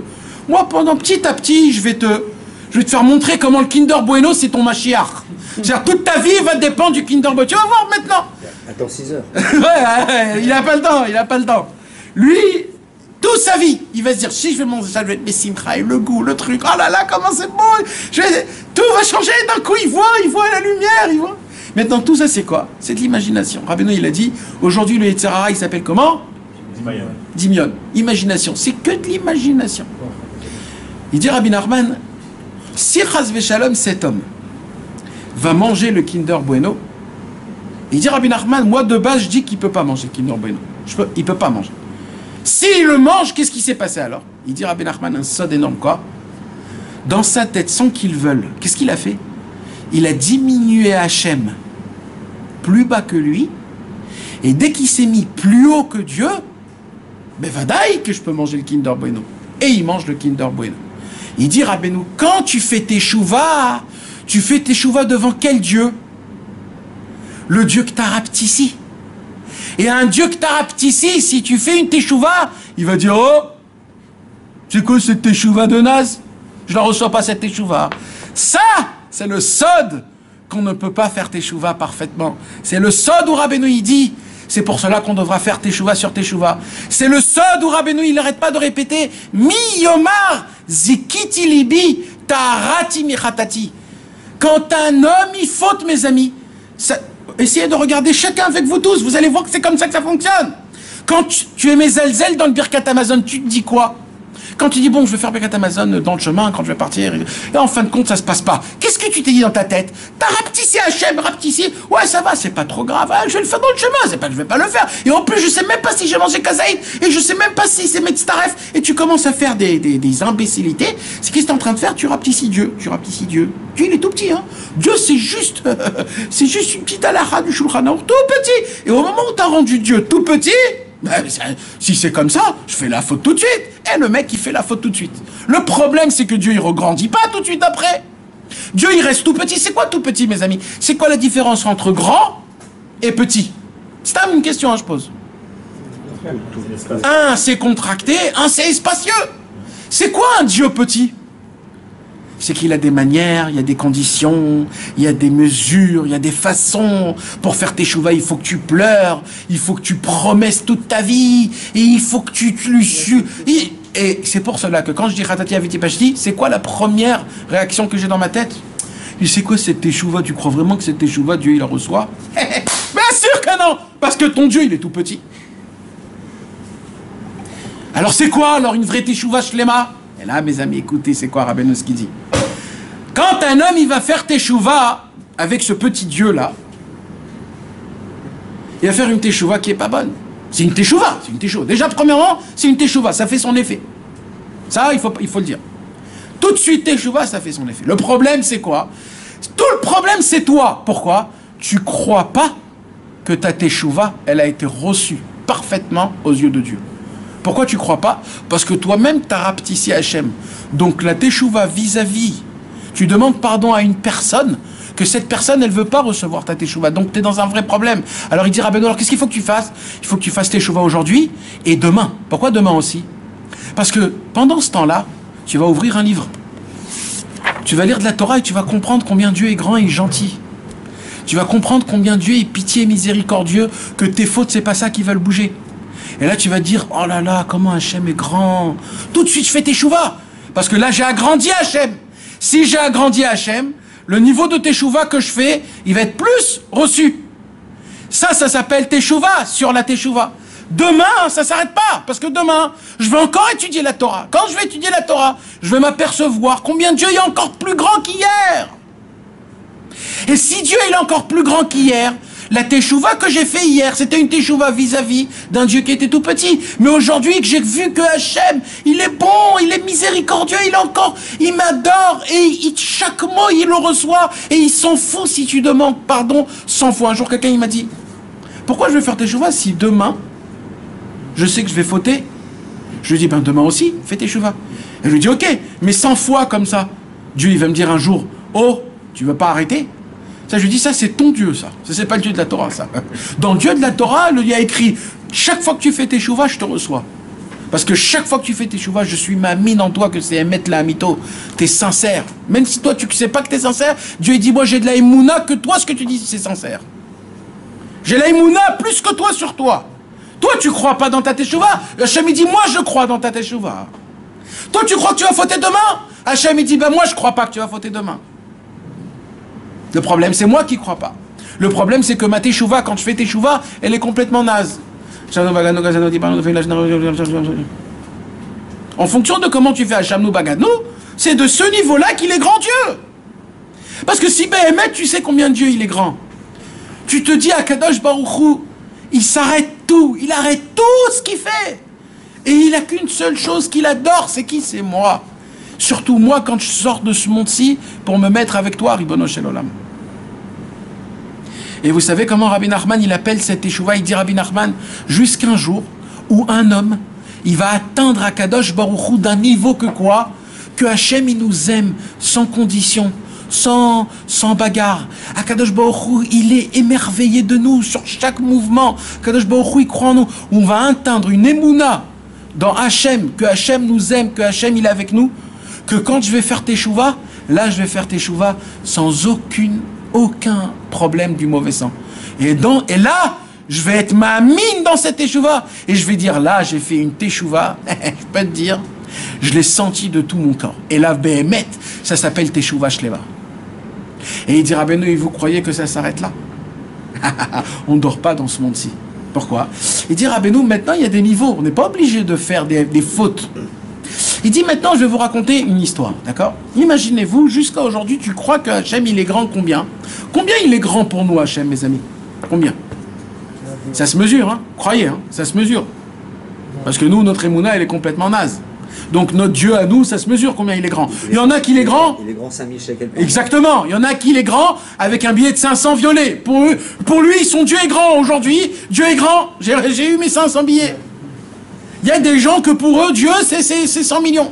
Il y a des gens que Dieu, pour eux, c'est juste de se marier. Chacun, il a son Dieu. C'est très grave tout ça. Il y a des gens qui ont un grand Dieu. C'est quoi? Combien il est grand Dieu chez eux? En fonction du globe de la Terre. Parce qu'il ne sait pas ce qui se passe dans des autres étoiles et des galaxies. Là-bas aussi, Hachem, il travaille des travails phénoménal. Mais comme nous, on n'en sait rien, donc notre Dieu à nous, il s'arrête dans ce mode global. Mais vous savez, mes amis, imaginez-vous un homme, il sert Hachem d'une quantité où Dieu, il est grand, mais pas plus grand que le travail. Parce que, plus ou moins, nous, notre Dieu, il est jusqu'au travail. Parce que personne reste chez lui à la maison servir Hachem. Et le travail, c'est Hachem qui me le donnera. Moi, j'ai une émouna qui s'arrête jusqu'au travail. Je suis obligé d'aller travailler pour gagner du menpa. Je parle pas de vous, hein, je parle des gens qui n'ont pas d'émouna. Imaginez-vous, donc je travaille Hachem de cette manière-là. Et je sers Hachem, je prie, Shacharit Mincha Arvit, je fais Shabbat. Et un jour, j'étudie quelque chose dans la Torah, où j'entends un cours, où d'un coup, le monsieur là-bas, il m'a ouvert une perception divine que Akadosh Baruch Hu, il est plus grand que tout, il n'a pas besoin que tu ailles au travail, il n'a pas besoin, il va te donner la parnassa jusqu'à chez toi si tu es la Emouna, etc., etc. Et d'un coup, je dis, oh là là, tu t'imagines que quand je priais Shacharit Mincha Arvit, je priais d'une manière grande, mais pas... Mais maintenant que je comprends que Dieu, il est tellement grand, il est tellement puissant, mais là, mon Shacharit Mincha Arvit, c'est horrible. Puisque maintenant, j'ai découvert combien Dieu est grand. Donc maintenant, je dois prier en fonction de sa grandeur. D'accord, mes amis, quand je m'assois devant quelqu'un, il y a une très grande... À chaque fois qu'on étudie cette Torah, les Chassidei Breslev, ils racontaient une histoire. L'histoire sur Rabbi Saadia Gaon. C'était qui Rabbi Saadia Gaon? Rabbi Saadia Gaon, c'était le Gdol Hador. Aujourd'hui, c'est un... Quand on dit le mot Gdol Hador, c'est hyper... C'est hyper banal, hyper courant. Donc aujourd'hui, ça ne veut plus rien dire, le Gdol Hador. Mais quand tu parles d'à l'époque, mes amis, Gdol Hador, c'était pas comme aujourd'hui du tout, Bichlal. Hein. C'était pas dans les radios, on disait aujourd'hui le Gdol Hador, c'est un tel, et demain, ça va être l'autre. C'était pas ça du tout. À l'époque, le Gdol Hador, c'était Mamash. Toute la génération était sur ses épaules. Et à l'époque, il n'y avait pas de Shulchan Aruch. À l'époque, il n'y avait pas de Gemara. Donc, le Gdol Hador, c'était en vérité une armoire de livres qu'il connaissait à la perfection et qu'il appliquait à la perfection. Et Rabbi Saadia Gaon, c'était à l'époque, il y a à peu près 1200-1300 ans. Il faisait partie des Géonim. Il habitait en Bavel, en Babylone. Et Rabbi Saadia Gaon, il était connu, c'était comme Moshe Rabbeinu à l'époque. C'était mamash comme Moshe Rabbeinu à l'époque. Et un jour, Rabbi Saadia Gaon, il est allé dans une autre ville et il a été invité par quelqu'un. Maintenant, cette personne ne connaissait pas Rabbi Saadia Gaon. Il connaissait le nom Rabbi Saadia Gaon, mais il ne connaissait pas Saadia Gaon. Et comme les tzadikim d'à l'époque, ça ne ressemble pas trop à ce qu'il y a aujourd'hui, donc il n'est pas venu en se disant... avec des chamachis, mais avec des BMW, etc. Il est venu avec des valises qu'il portait lui tout seul, personne ne l'aidait. Il était habillé en djellaba avec des chaussures un peu trouées, etc. Il est comme un homme simple. Et il frappe à la porte, il dit Shalom Aleichem, j'ai pas où dormir, est-ce que je peux rentrer dans cette maison manger? Et le balabait il a dit Bessimcha, Bessimcha, je suis très content, un Oréach, Baruch Hashem, rentrez, vous avez besoin de quoi? Vite, il lui a fait à manger, il lui a fait à boire, il lui a préparé un bain, il lui a dit donnez-moi vos habits, je vais vous laver vos habits. Un homme très serveur, très serviable, très serviable. Et mamache tout comme il faut, le lendemain matin, il se lève, Rabbi Saadia Gaon, il vient pour remercier le Balabaït. Il lui dit merci vraiment de tout ce que tu m'as fait, Toda Rabba, Toda Rabba. Le Balabaït, il dit moi, ça m'a fait que plaisir. Tu viens quand tu veux. Et il lui a dit salut, bye, il est parti. Ce même jour, il y avait des pancartes partout. Le Gdol Hador, il va venir, le Gdol Hador, il va venir. La dracha de Rabbi Saadia Gaon. Toute la ville, elle vient. Qui vient dans la ville? Le monsieur qui a pris Rabbi Saadia Gaon, j'ai lu à la maison. Il vient à la synagogue, il s'assoit à la première rangée. Qui voit qui monte sur la bima et qui donne la dracha? C'est l'homme qui l'a reçu cette nuit. Et là, il a dit, j'y crois pas à ma tête. J'ai reçu Rabbi Saadia Gaon chez moi à la maison.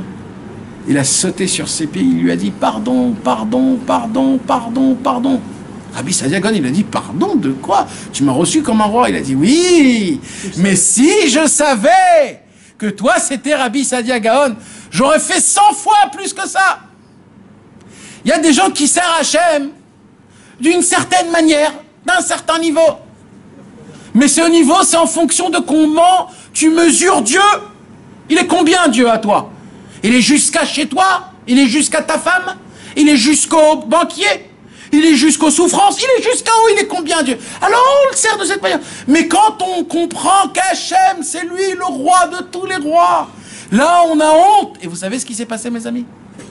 Rabbi Saadia Gaon, depuis ce jour-là, il a dit, de cet homme, j'ai appris quelque chose. Il dit quoi? Il dit que toute ma vie, j'ai servi à Hachem avec une seule vision. Hachem, c'est que ça.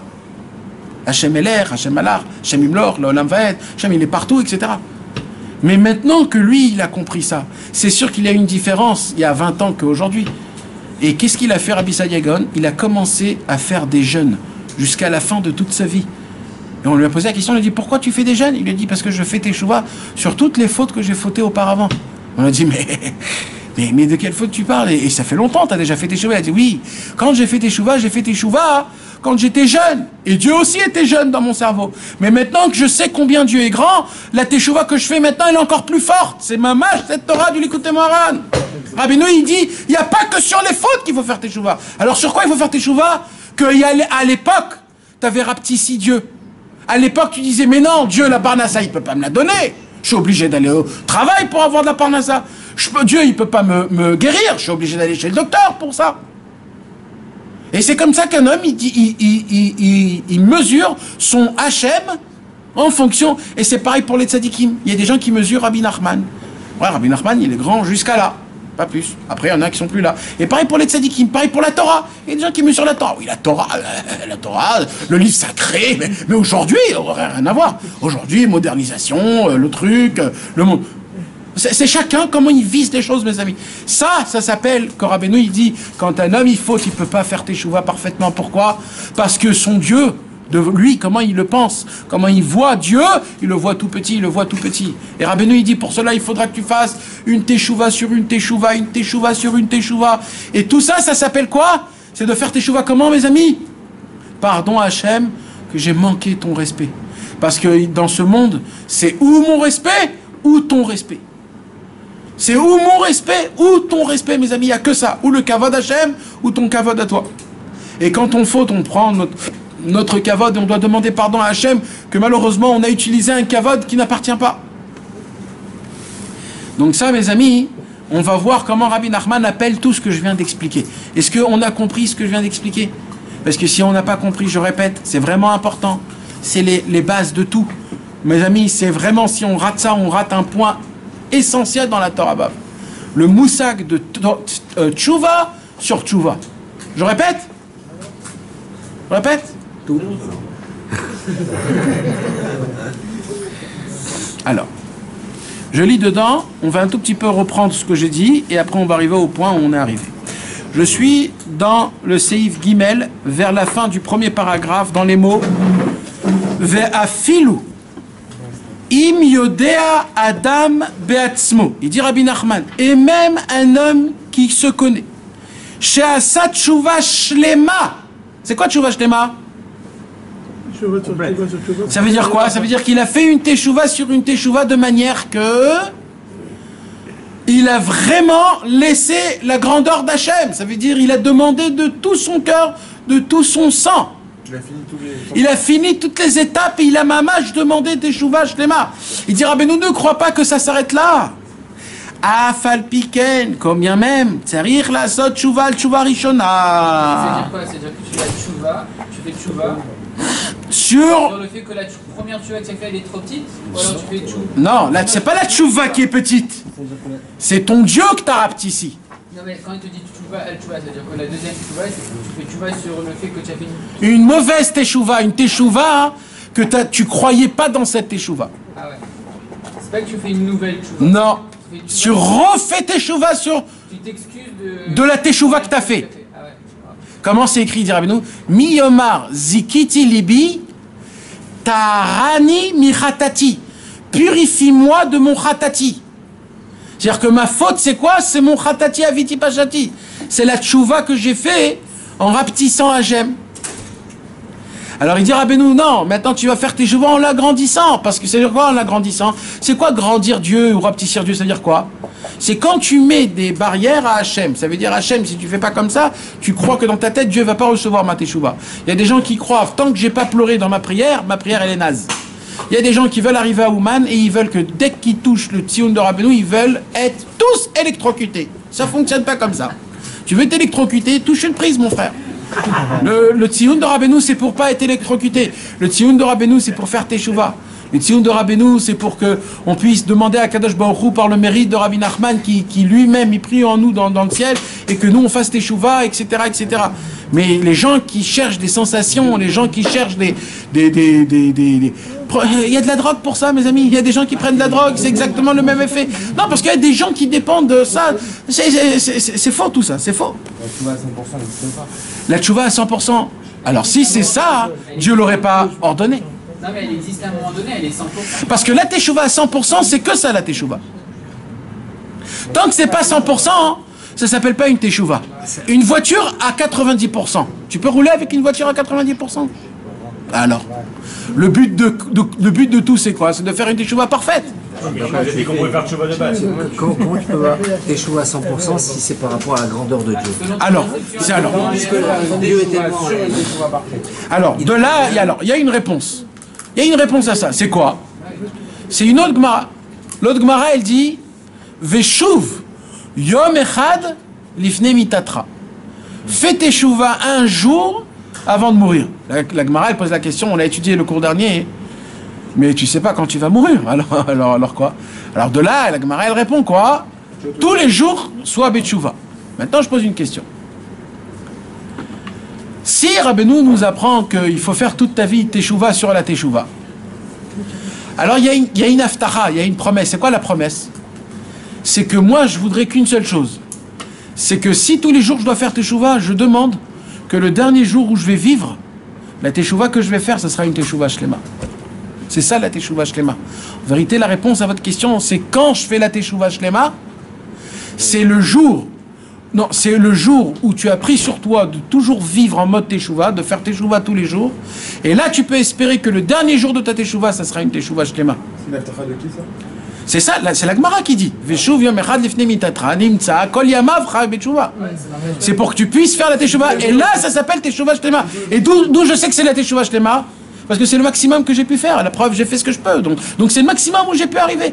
Donc si toi, tu vas vivre en mode de teshuva, que Béhémet, tu vas faire teshuva sur tous les jours, sur les fautes que tu as fait hier, et sur les fautes que tu as fait avant-hier, et sur les fautes que tu as fait avant-avant-hier. Même tu as demandé teshuva. Mais Hachem, maintenant je te connais plus, je sais que tu es encore plus grand, tu es encore plus fort. Je sais que même un juif simple, qu'il ait juste une pensée de teshuva, ça suffit. Ça suffit. Comment Rabbi Meir Balanès, il est né dans le monde? Rabbi Meir Balanès, c'était un grand. Qu'est-ce qu'elle dit la Gemara? Il vient d'où Rabbi Meir? Ben Gerim. C'est un fils d'un converti. Et les Mefarshim, ils vont encore plus loin. Ils disent qu'il avait en lui un peu de sang de Amalek.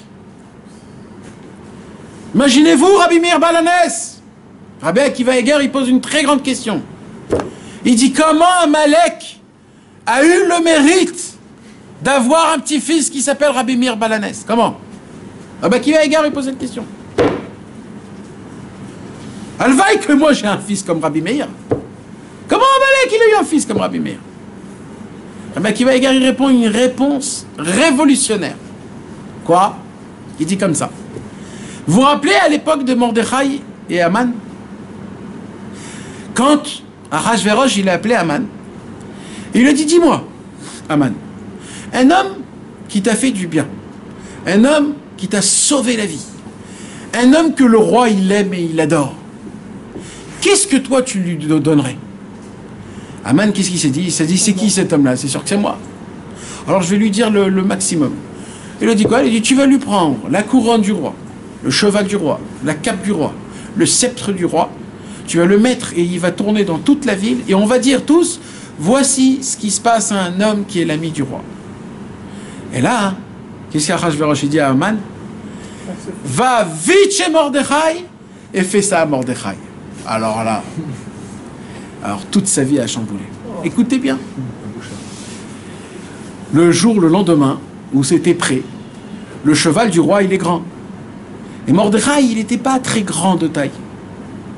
Alors Mordechai, il essaye d'enjamber pour monter dans le cheval, et il n'arrive pas. Il essaye, il n'arrive pas.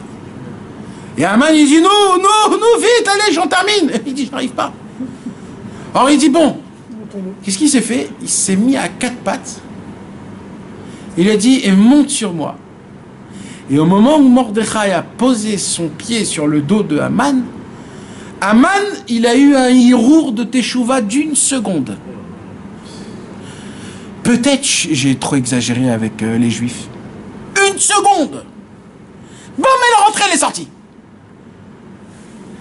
Cette pensée d'1 seconde a créé Rabbi Meir Baal HaNes.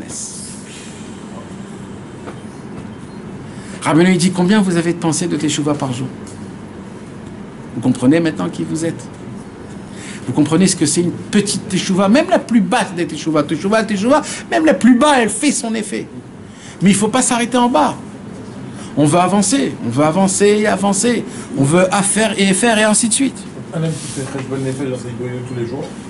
C'est pas ça, on ne parle pas de Cheshbon Nefesh, on parle d'un autre travail. On parle de demander pardon à Hachem sur les fautes que tu as fait et que tu as déjà demandé teshuva.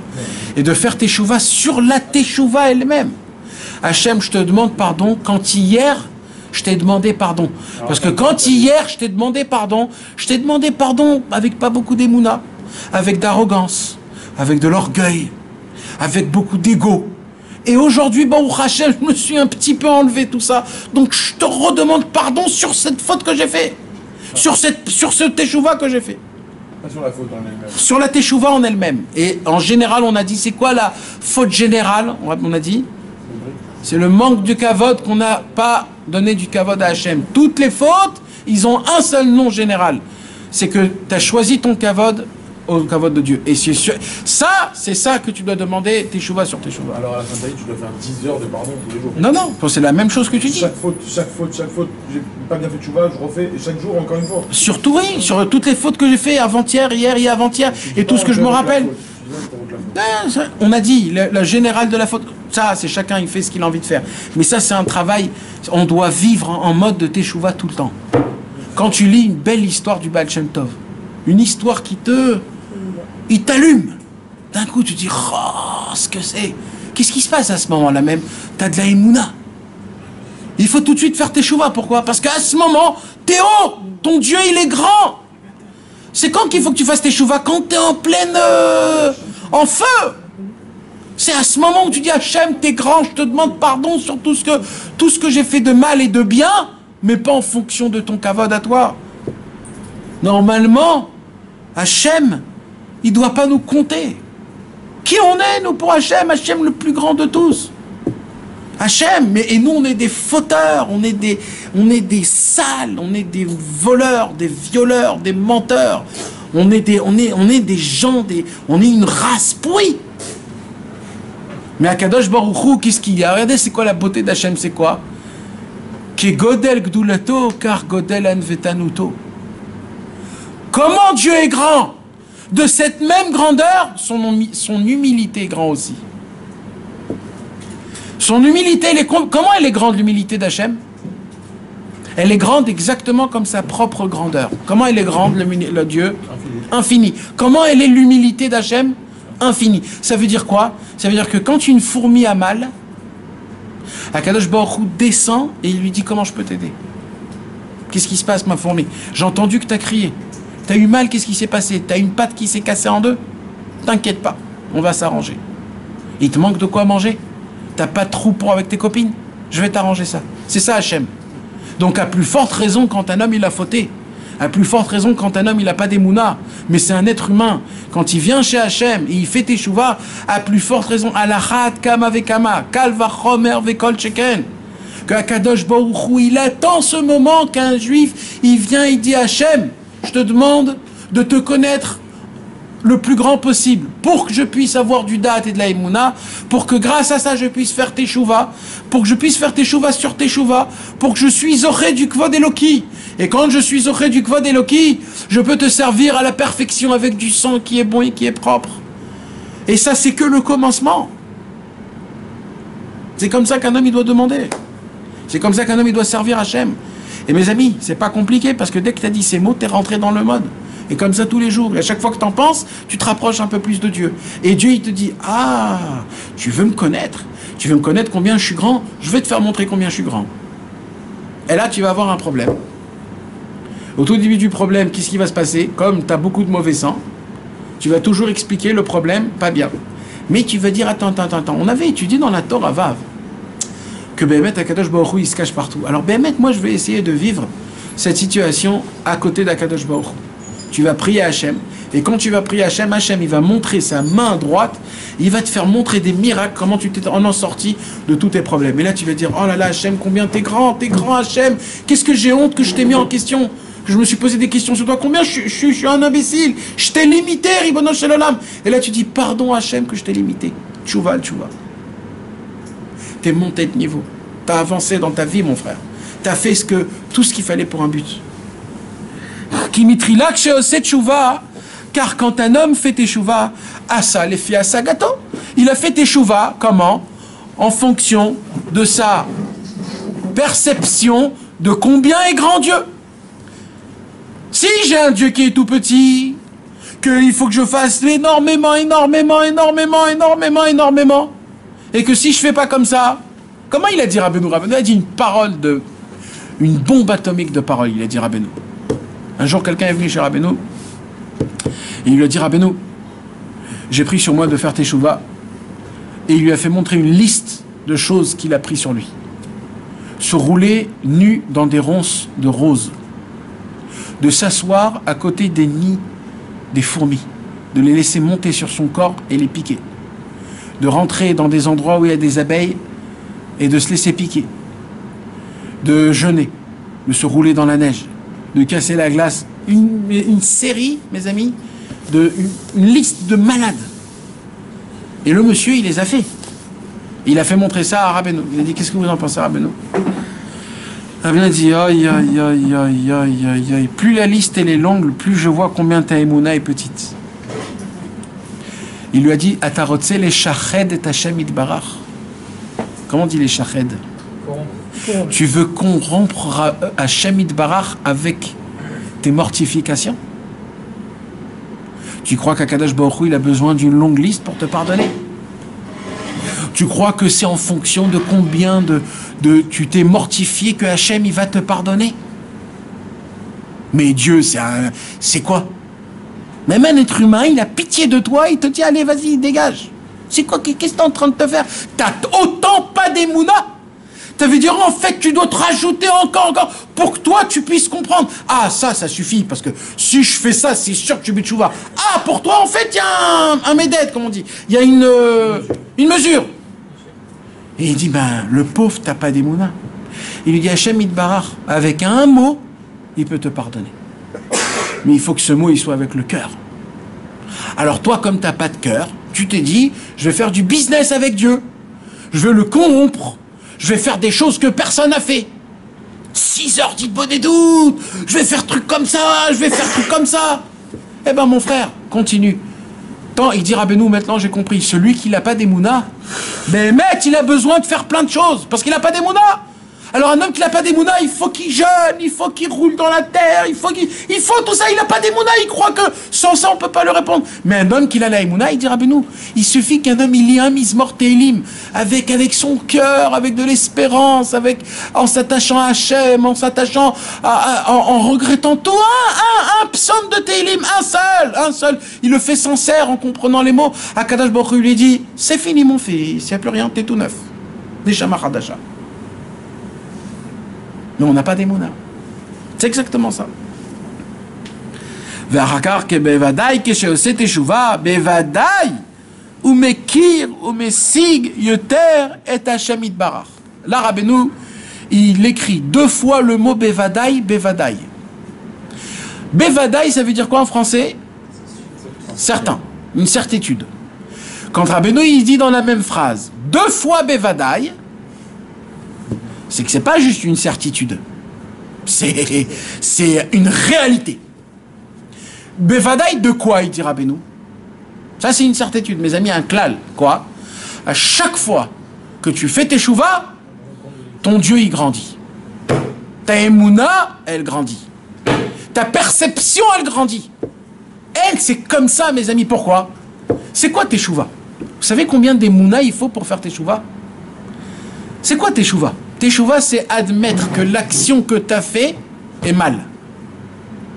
Il y a plein de goy aujourd'hui qui disent bah écoutez, c'est normal d'aller avec plein de femmes, il faut vivre un peu dans la vie, on est venu pour ça.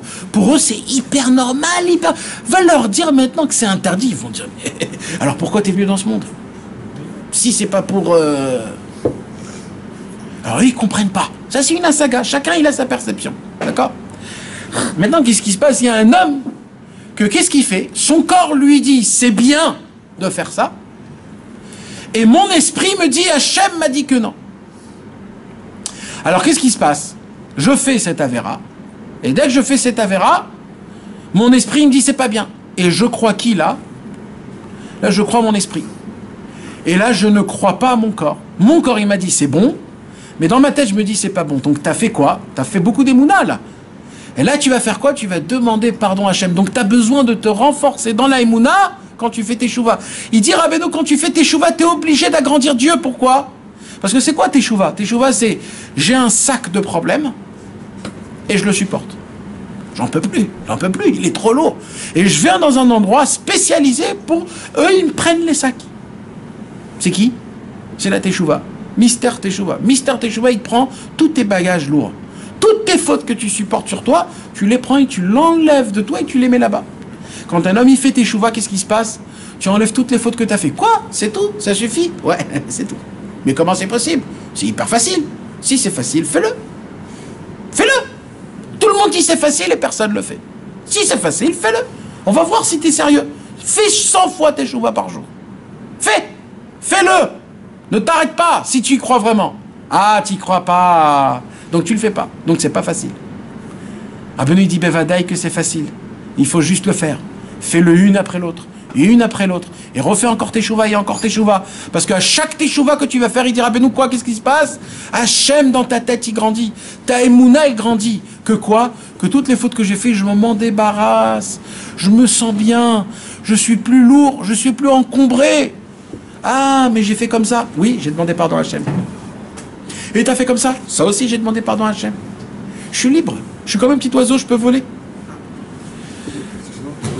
Quand tu fais tu vois, t'as dit tu as agrandi Hachem, mais par conséquent, quand tu fautes encore une fois, tu rafraîchis Hachem. Exact. Donc t'es toujours en milchama. Si tu fautes plus que tu fais tu vois, ça s'appelle la vie d'un juif. C'est quand qu'on est en vacances? Ah voilà. Dans ce monde-ci, c'est ça. Mais quelqu'un qui arrive pas, le mec, le pauvre, il a vraiment. Ça veut dire quoi, il arrive pas? Il fait tout le temps tchouva. Non, mais il est tout le temps au même niveau, Hachem, vu qu'il faut, il fait tchouva, il faut, il fait tchouva. Donc pour lui, il n'y a pas de niveau. Non, nous on croit faire des niveaux, les niveaux ils ne sont pas comme nous on fait. À chaque fois qu'un homme il faute et il fait teshuva, la teshuva qu'il a fait elle est 2 fois plus grande que celle d'avant. Que la faute qu'il a fait? Ouais. Et quand tu fautes une 3e fois dans la même journée la même faute, et que tu fais une 3e fois teshuva sur la même faute la même journée, elle est 3 fois plus grande que la première teshuva. Pourquoi? Parce qu'il faut beaucoup d'émouna pour faire teshuva 3 fois dans la même journée, dans le même jour. Ça veut dire le mec, il a vu le Kinder Bueno, il a pris, il a mangé, il a craqué, il s'est fait un kiff, des palpitations dans tout son corps, mais il a dit je peux pas continuer, ça y est, j'ai goûté. Mais le problème, c'est que lui, il est resté à côté du Kinder Bueno. Et il s'est dit, il me manque là, j'ai besoin encore un petit peu. 5 minutes après, avec tout, il a fait teshuva, il a dit pardon Hachem, pardon. Et 5 minutes après, il recraque dans le Kinder Bueno.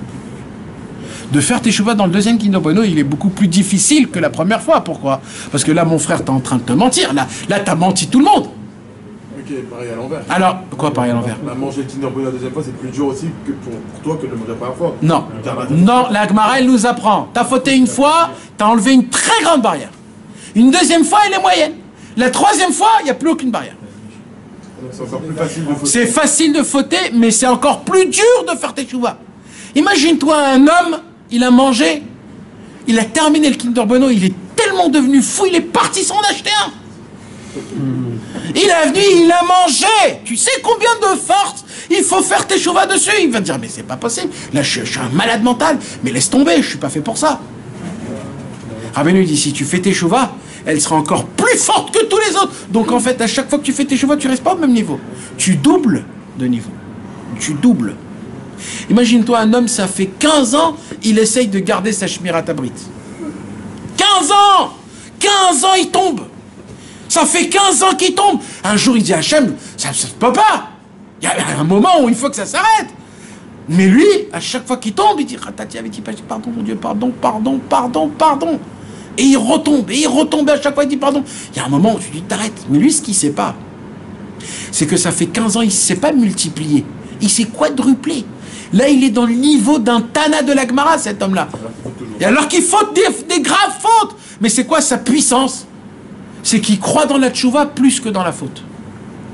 Il y a des gens qui croient plus dans la faute que dans la teshuva. La faute, elle est trop grande, on ne peut pas faire teshuva. Et il y a des gens qui croient dans la teshuva plus que dans la faute. La teshuva, mais tu fais teshuva, t'enlèves tout. Avec une vraie mouna. Hein. Je ne parle pas d'un mec qui veut prendre la Torah et l'utiliser. Je parle d'un homme qui veut vraiment faire teshuva. Alors, tu veux choisir le camp. Quel camp? Le camp de la teshuva ou le camp des fautes?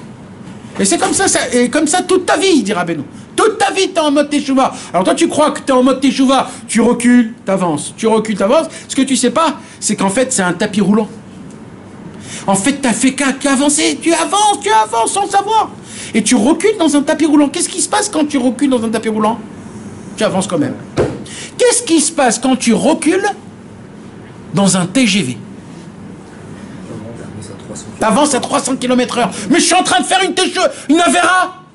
Je suis en train de faire une Avera. Mais t'as pas compris que tu es dans un TGV qui roule à 700 km/h. Alors toi tu dis, oh là là, c'est très grave l'Avera, c'est très grave l'Avera. Nahon, c'est très grave. Mais ta teshuva, tu sais comment elle est grande. Tu vas refaire teshuva, on va remettre 100 km/h dans le TGV. Ça sera 800 km/h. Je veux rajouter quelque chose. Le fait de faire une faute, c'est quelque chose qui est réparable et qui est seulement dans ce monde-ci et qui est... Gérable. C'est surtout dans ce monde-ci. Alors qu'une mitzvah, c'est quelque chose qui est éternel. Donc quand tu fais une tchouva, tu fais quelque chose d'éternel, c'est quelque chose de gigantesque. Alors une avera, c'est seulement dans ce monde-ci. Un petit guéhilom, un petit... Il a fait meod. Et c'est fini. C'est mamash ça. On peut tous se dire, quand on me dit ça, moi personnellement, ça m'enlève des barrières à la faute. Je me dis c'est plus si grave que ça de fauter. De toute façon, je suis en train de reculer, mais j'avance. Alors le problème c'est quoi? Encore une fois, j'explique. À chaque fois que tu fautes, il y a un problème qui est que ce problème il reste. C'est quoi? C'est que Hachem pour toi il est petit. Tu rapetissis ton Dieu. Ton cerveau il devient sale. Ça arrive ça. Même dans le TGV en 300 à l'heure, ça arrive ça. C'est ton cerveau. En fait, qu'est-ce qui se passe au mec? Le mec, il croit quoi? Il est dans le TGV, il roule à 700 km/h.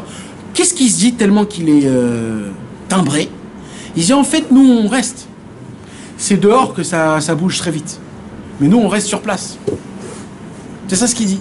Ou alors quand on passe sous un souterrain. Vous vous rappelez les souterrains en France, quand on passe dans le TGV, dans les souterrains où tout est noir, tu sais plus ce qui se passe. Tu dis peut-être on roule pas en fait. Peut-être qu'il n'y a rien en fait. Je vois rien. Et ben, des fois, c'est une heure en entière, tu es dans un souterrain. Il se passe rien. Et ben mec, tu crois qu'il se passe rien? T'entends rien, il se passe rien, ça bouge pas, tout est comme il faut.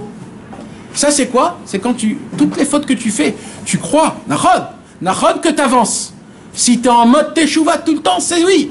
Mais le problème, c'est que la atimut, c'est-à-dire le fait que ton cerveau est bouché, ça t'es bouché, mon frère. T'es bouché. T'as pas d'émouna dans Hachem. Tu sais pas comment servir Hachem. On t'explique des notions dans la Vodat Hachem. Tu te dis, mais ça se peut pas. Pourquoi? Parce que ton cerveau, il comprend pas. Parce que tu salis ton cerveau. Donc sur ça, tu devras un jour payer tout ça. Le fait de croire que ça doit faire plusieurs fois une faute, tu crois au bout d'un moment que c'est permis. Exact. Tu dis au bout de la troisième fois, c'est une habitude. Donc dès le moment où tu dis que c'est permis, que bon, tout qu'on fait, c'est comme ça que ça doit se passer, c'est là où tu fais plus de choix. Et c'est là où il y a... C'est quand qu'on arrête de faire teshuva? Quand la Avera, elle devient pour moi permis. Comment une Avera, elle devient permis? Quand j'ai l'habitude de la faire. Donc c'est ce qu'elle dit la Gemara. Qu'est-ce qu'elle dit la Gemara? A Omer ertave ashuv en maspikin beyado la satchouva. Celui qui va dire ah, si c'est comme ça, super. Je vais fauter, je vais faire tchouva. Je vais fauter, je vais faire tchouva. Je vais fauter, je vais faire tchouva. Qu'est-ce qu'elle dit la Gemara? Elle dit la Gemara à un homme qui pense comme ça. On va pas le laisser faire teshuva. Il pourra pas faire teshuva. Donc quelqu'un qui est dans ce mode teshuva et qu'au milieu de la faute, il n'arrive pas à se retirer. Le Kinamono, il n'arrive pas. Mais dans sa tête, il sait quand même qu'il va faire tchouva après parce qu'il dit je suis en mode tchouva, j'ai l'habitude de faire tchouva après. On va pas laisser faire tchouva après. Si tu fais la Avera parce que tu sais que tu vas faire tchouva, on te laisse pas faire. Mais si tu fais la Avera parce que tu as été violé, parce que tu as tout essayé de faire et tu n'arrives pas, et ben sauf tu l'as fait, et tu demandes pardon à Hachem, et tu dis merci que tu as fait la tchouva parce que ben que j'aime pas la Avera. C'est pas très dur, c'est hyper simple. Il n'y a pas plus simple que ça. Il ne faut pas compliquer. Ça s'appelle des chormot quand on complique. Il ne faut pas rentrer dans les questions et dans les réponses. Il faut juste se dégoûter des avérotes. Point barre. Au moment où tu prends goût à avérotes, c'est très grave. Et tant que tu fais tes chouvas, ça ne s'appelle pas que tu as fait une avéra sur une avéra. Parce que c'est quand que ça devient une avéra, une mitzvah, kaviachol, ça veut dire que pour toi c'est devenu, il n'y a plus d'interdiction. C'est quand? C'est quand tu as fait une avéra et une avéra 3 fois. Mais Rabbeinu, il t'apprend quoi? De faire teshuva entre. Donc dès que tu as fait une teshuva, la deuxième fois que tu vas faire une avéra, c'est pas numéro 2, c'est numéro 1. Parce que la teshuva, elle a cassé. Il a fait. Et ça s'appelle de faire teshuva 1000 fois par jour. V'achakar bevadai que j'ai aussi teshuva bevadai ou mekir ou mesig yoter et Hashem itbarach. Nimtza, de là on apprend. Les filles à Sagato chez Masigarshav, d'après la perception qu'il atteint Dieu maintenant, Bevadai à Sagato Arishona ou Beprinat Gashmiut. C'est sûr que maintenant qu'il voit la grandeur d'Hachem Itbarach, combien Dieu est grand, quand il se rappelle comment il a fait Teshuva hier ou avant-hier, c'est comme par exemple quelqu'un il fait Teshuva, un vrai Teshuva, il n'était pas religieux, on lui apprend que tout c'est grave, il fait Teshuva, il dit oh là là, je savais pas, hein, pardon Hachem, je savais pas. Et des années ils passent. Et pendant ce temps-là, il a grandi dans la Torah et dans la Vodat Hashem, mais on le fait rappeler comment il a fait Teshuva à l'époque. Et il dit, oh là là, quelle honte, comment j'ai demandé pardon à Hashem. Et là, il refait Teshuva sur ce qu'il avait fait à l'époque. Pourquoi? Parce qu'il a honte de comment il a perçu Hashem. Nimtza, shetzarich la'asot teshuva à la sagato arishona. C'est quoi la saga arishona? C'est quoi la nouvelle perception? Al sheid gashem et romemut elokuto. C'est sur quoi tu dois faire Teshuva? Que tu as matérialisé Dieu. C'est quoi matérialiser Dieu? On croit qu'on fait du business avec Hachem tout le temps, mes amis. Tout le temps! Dans les prières, dans nos demandes, dans notre étude de Torah. Voyez Ouman en Rosh Hashanah, pour qu'on puisse avoir de la bracha pour la parnassa. Rabbeinu, il a dit qu'il y aura de la simcha. Pipo, mes amis. C'est pas pour ça qu'on va à Ouman. Si on ne fait pas, mes amis, il n'y a pas du business. C'est pas je donne, tu donnes. Ça n'existe pas chez Hachem. À Kadosh Baruch Hu, on lui doit tout et lui nous donne tout gratuit. Et ne croyez pas une seule seconde qu'on a une monnaie d'échange à faire avec Hachem. Ça n'existe pas. À Kadosh Baruch Hu, tout ce qu'il nous donne, c'est par de la pitié et de la miséricorde. Le cours dernier, je vous ai prouvé que quand un homme il faute, d'où il reçoit ce kiff de la faute? Hachem lui-même lui donne. Parce que Hachem, il a pitié de nous, même dans la faute. C'est ça le sod, c'est que nous, on ne comprend pas ces choses-là. Et là, mes amis, on arrive au but. En vérité, je voulais commencer le cours dès maintenant. Mais comme... Veze bechinat olam haba sheyeh kulo Shabbat ainu kulo tshuva. Alors, en fait, c'est quoi la sorte de vie qu'on doit vivre? Il dit Rabbeinu, cette vie, elle s'appelle comment? Cette vie de tout le temps être en mode de teshuva, tout le temps, ça s'appelle Shabbat Kodesh. C'est ça Shabbat. Pourquoi c'est ça Shabbat? C'est quoi Shabbat? Shabbat, c'est Olam Haba. C'est quoi le Olam Haba? Quand Adam Arishon, il a fauté la faute la plus grande qui a existé au monde. La faute la plus grande qui a existé au monde, c'était quoi? Le manger de l'arbre de la connaissance.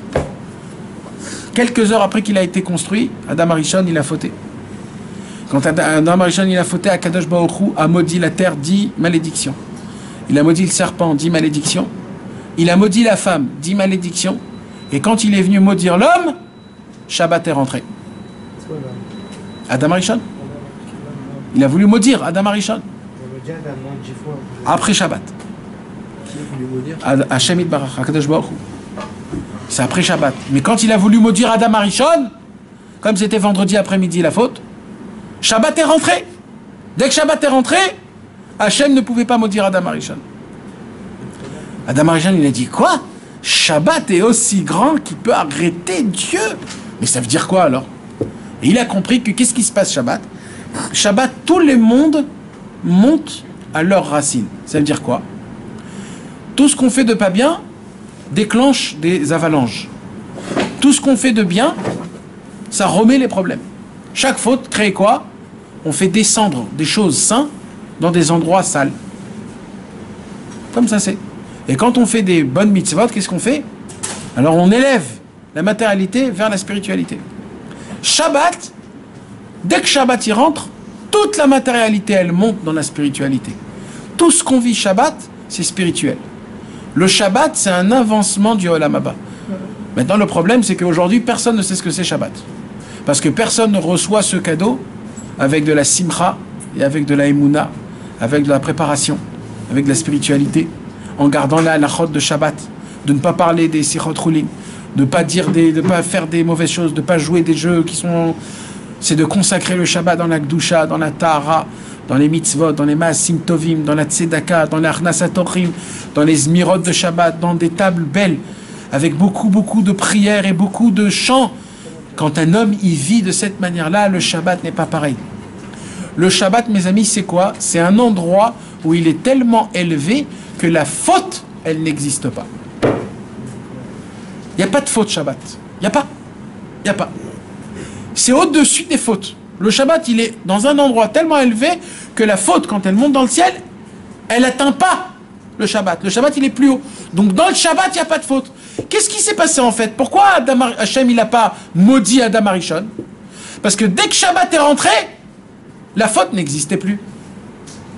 Donc en vérité, un homme qui a le mérite de vivre Shabbat normalement, il vit Shabbat en dehors de la faute de l'arbre de la connaissance. À ce moment-là, il a poussé un bon cerveau. Et là, ça s'appelle quoi?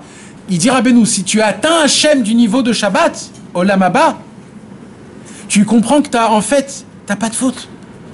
T'as jamais fauté. Et ça s'appelle de vivre tout le temps en Teshuvah Shlema. T'es toujours en Teshuvah Shlema. T'as jamais fauté, t'es bien, t'es grand, Akadosh Baruch Hu, il est là. Avec son amour, il enlève tout. Il dit Rabbeinu, ça, de vivre en mode Teshuvah sur Teshuvah toute sa vie, c'est ça. C'est de connaître la grandeur de Dieu, de connaître c'est quoi le Shabbat et c'est quoi le Olam Haba. C'est comme ça qu'on va vivre à la fin de tous les temps. Parce que tu es dans ce monde-ci. Tu ne peux pas comprendre. Tu as un cerveau qui est humain. D'accord ou pas? Tu ne peux pas tout comprendre. Alors toi, tu crois que tu l'as fait. Ton corps, il a fait cette faute. Dans le Olam HaAsiya, tu as fait une faute. Dans le Olam HaAtzilut, il n'y a pas de faute. Malasot. Alors c'est tout, ça s'arrête là. La question c'est, quand Shabbat il vient, t'es dans Shabbat ou t'es à Ranana? Alors on est tous où? À Ranana. Normalement, quand Shabbat il rentre, je dois planer. Non, on doit planer, pas sur les plats qui nous attendent à la maison.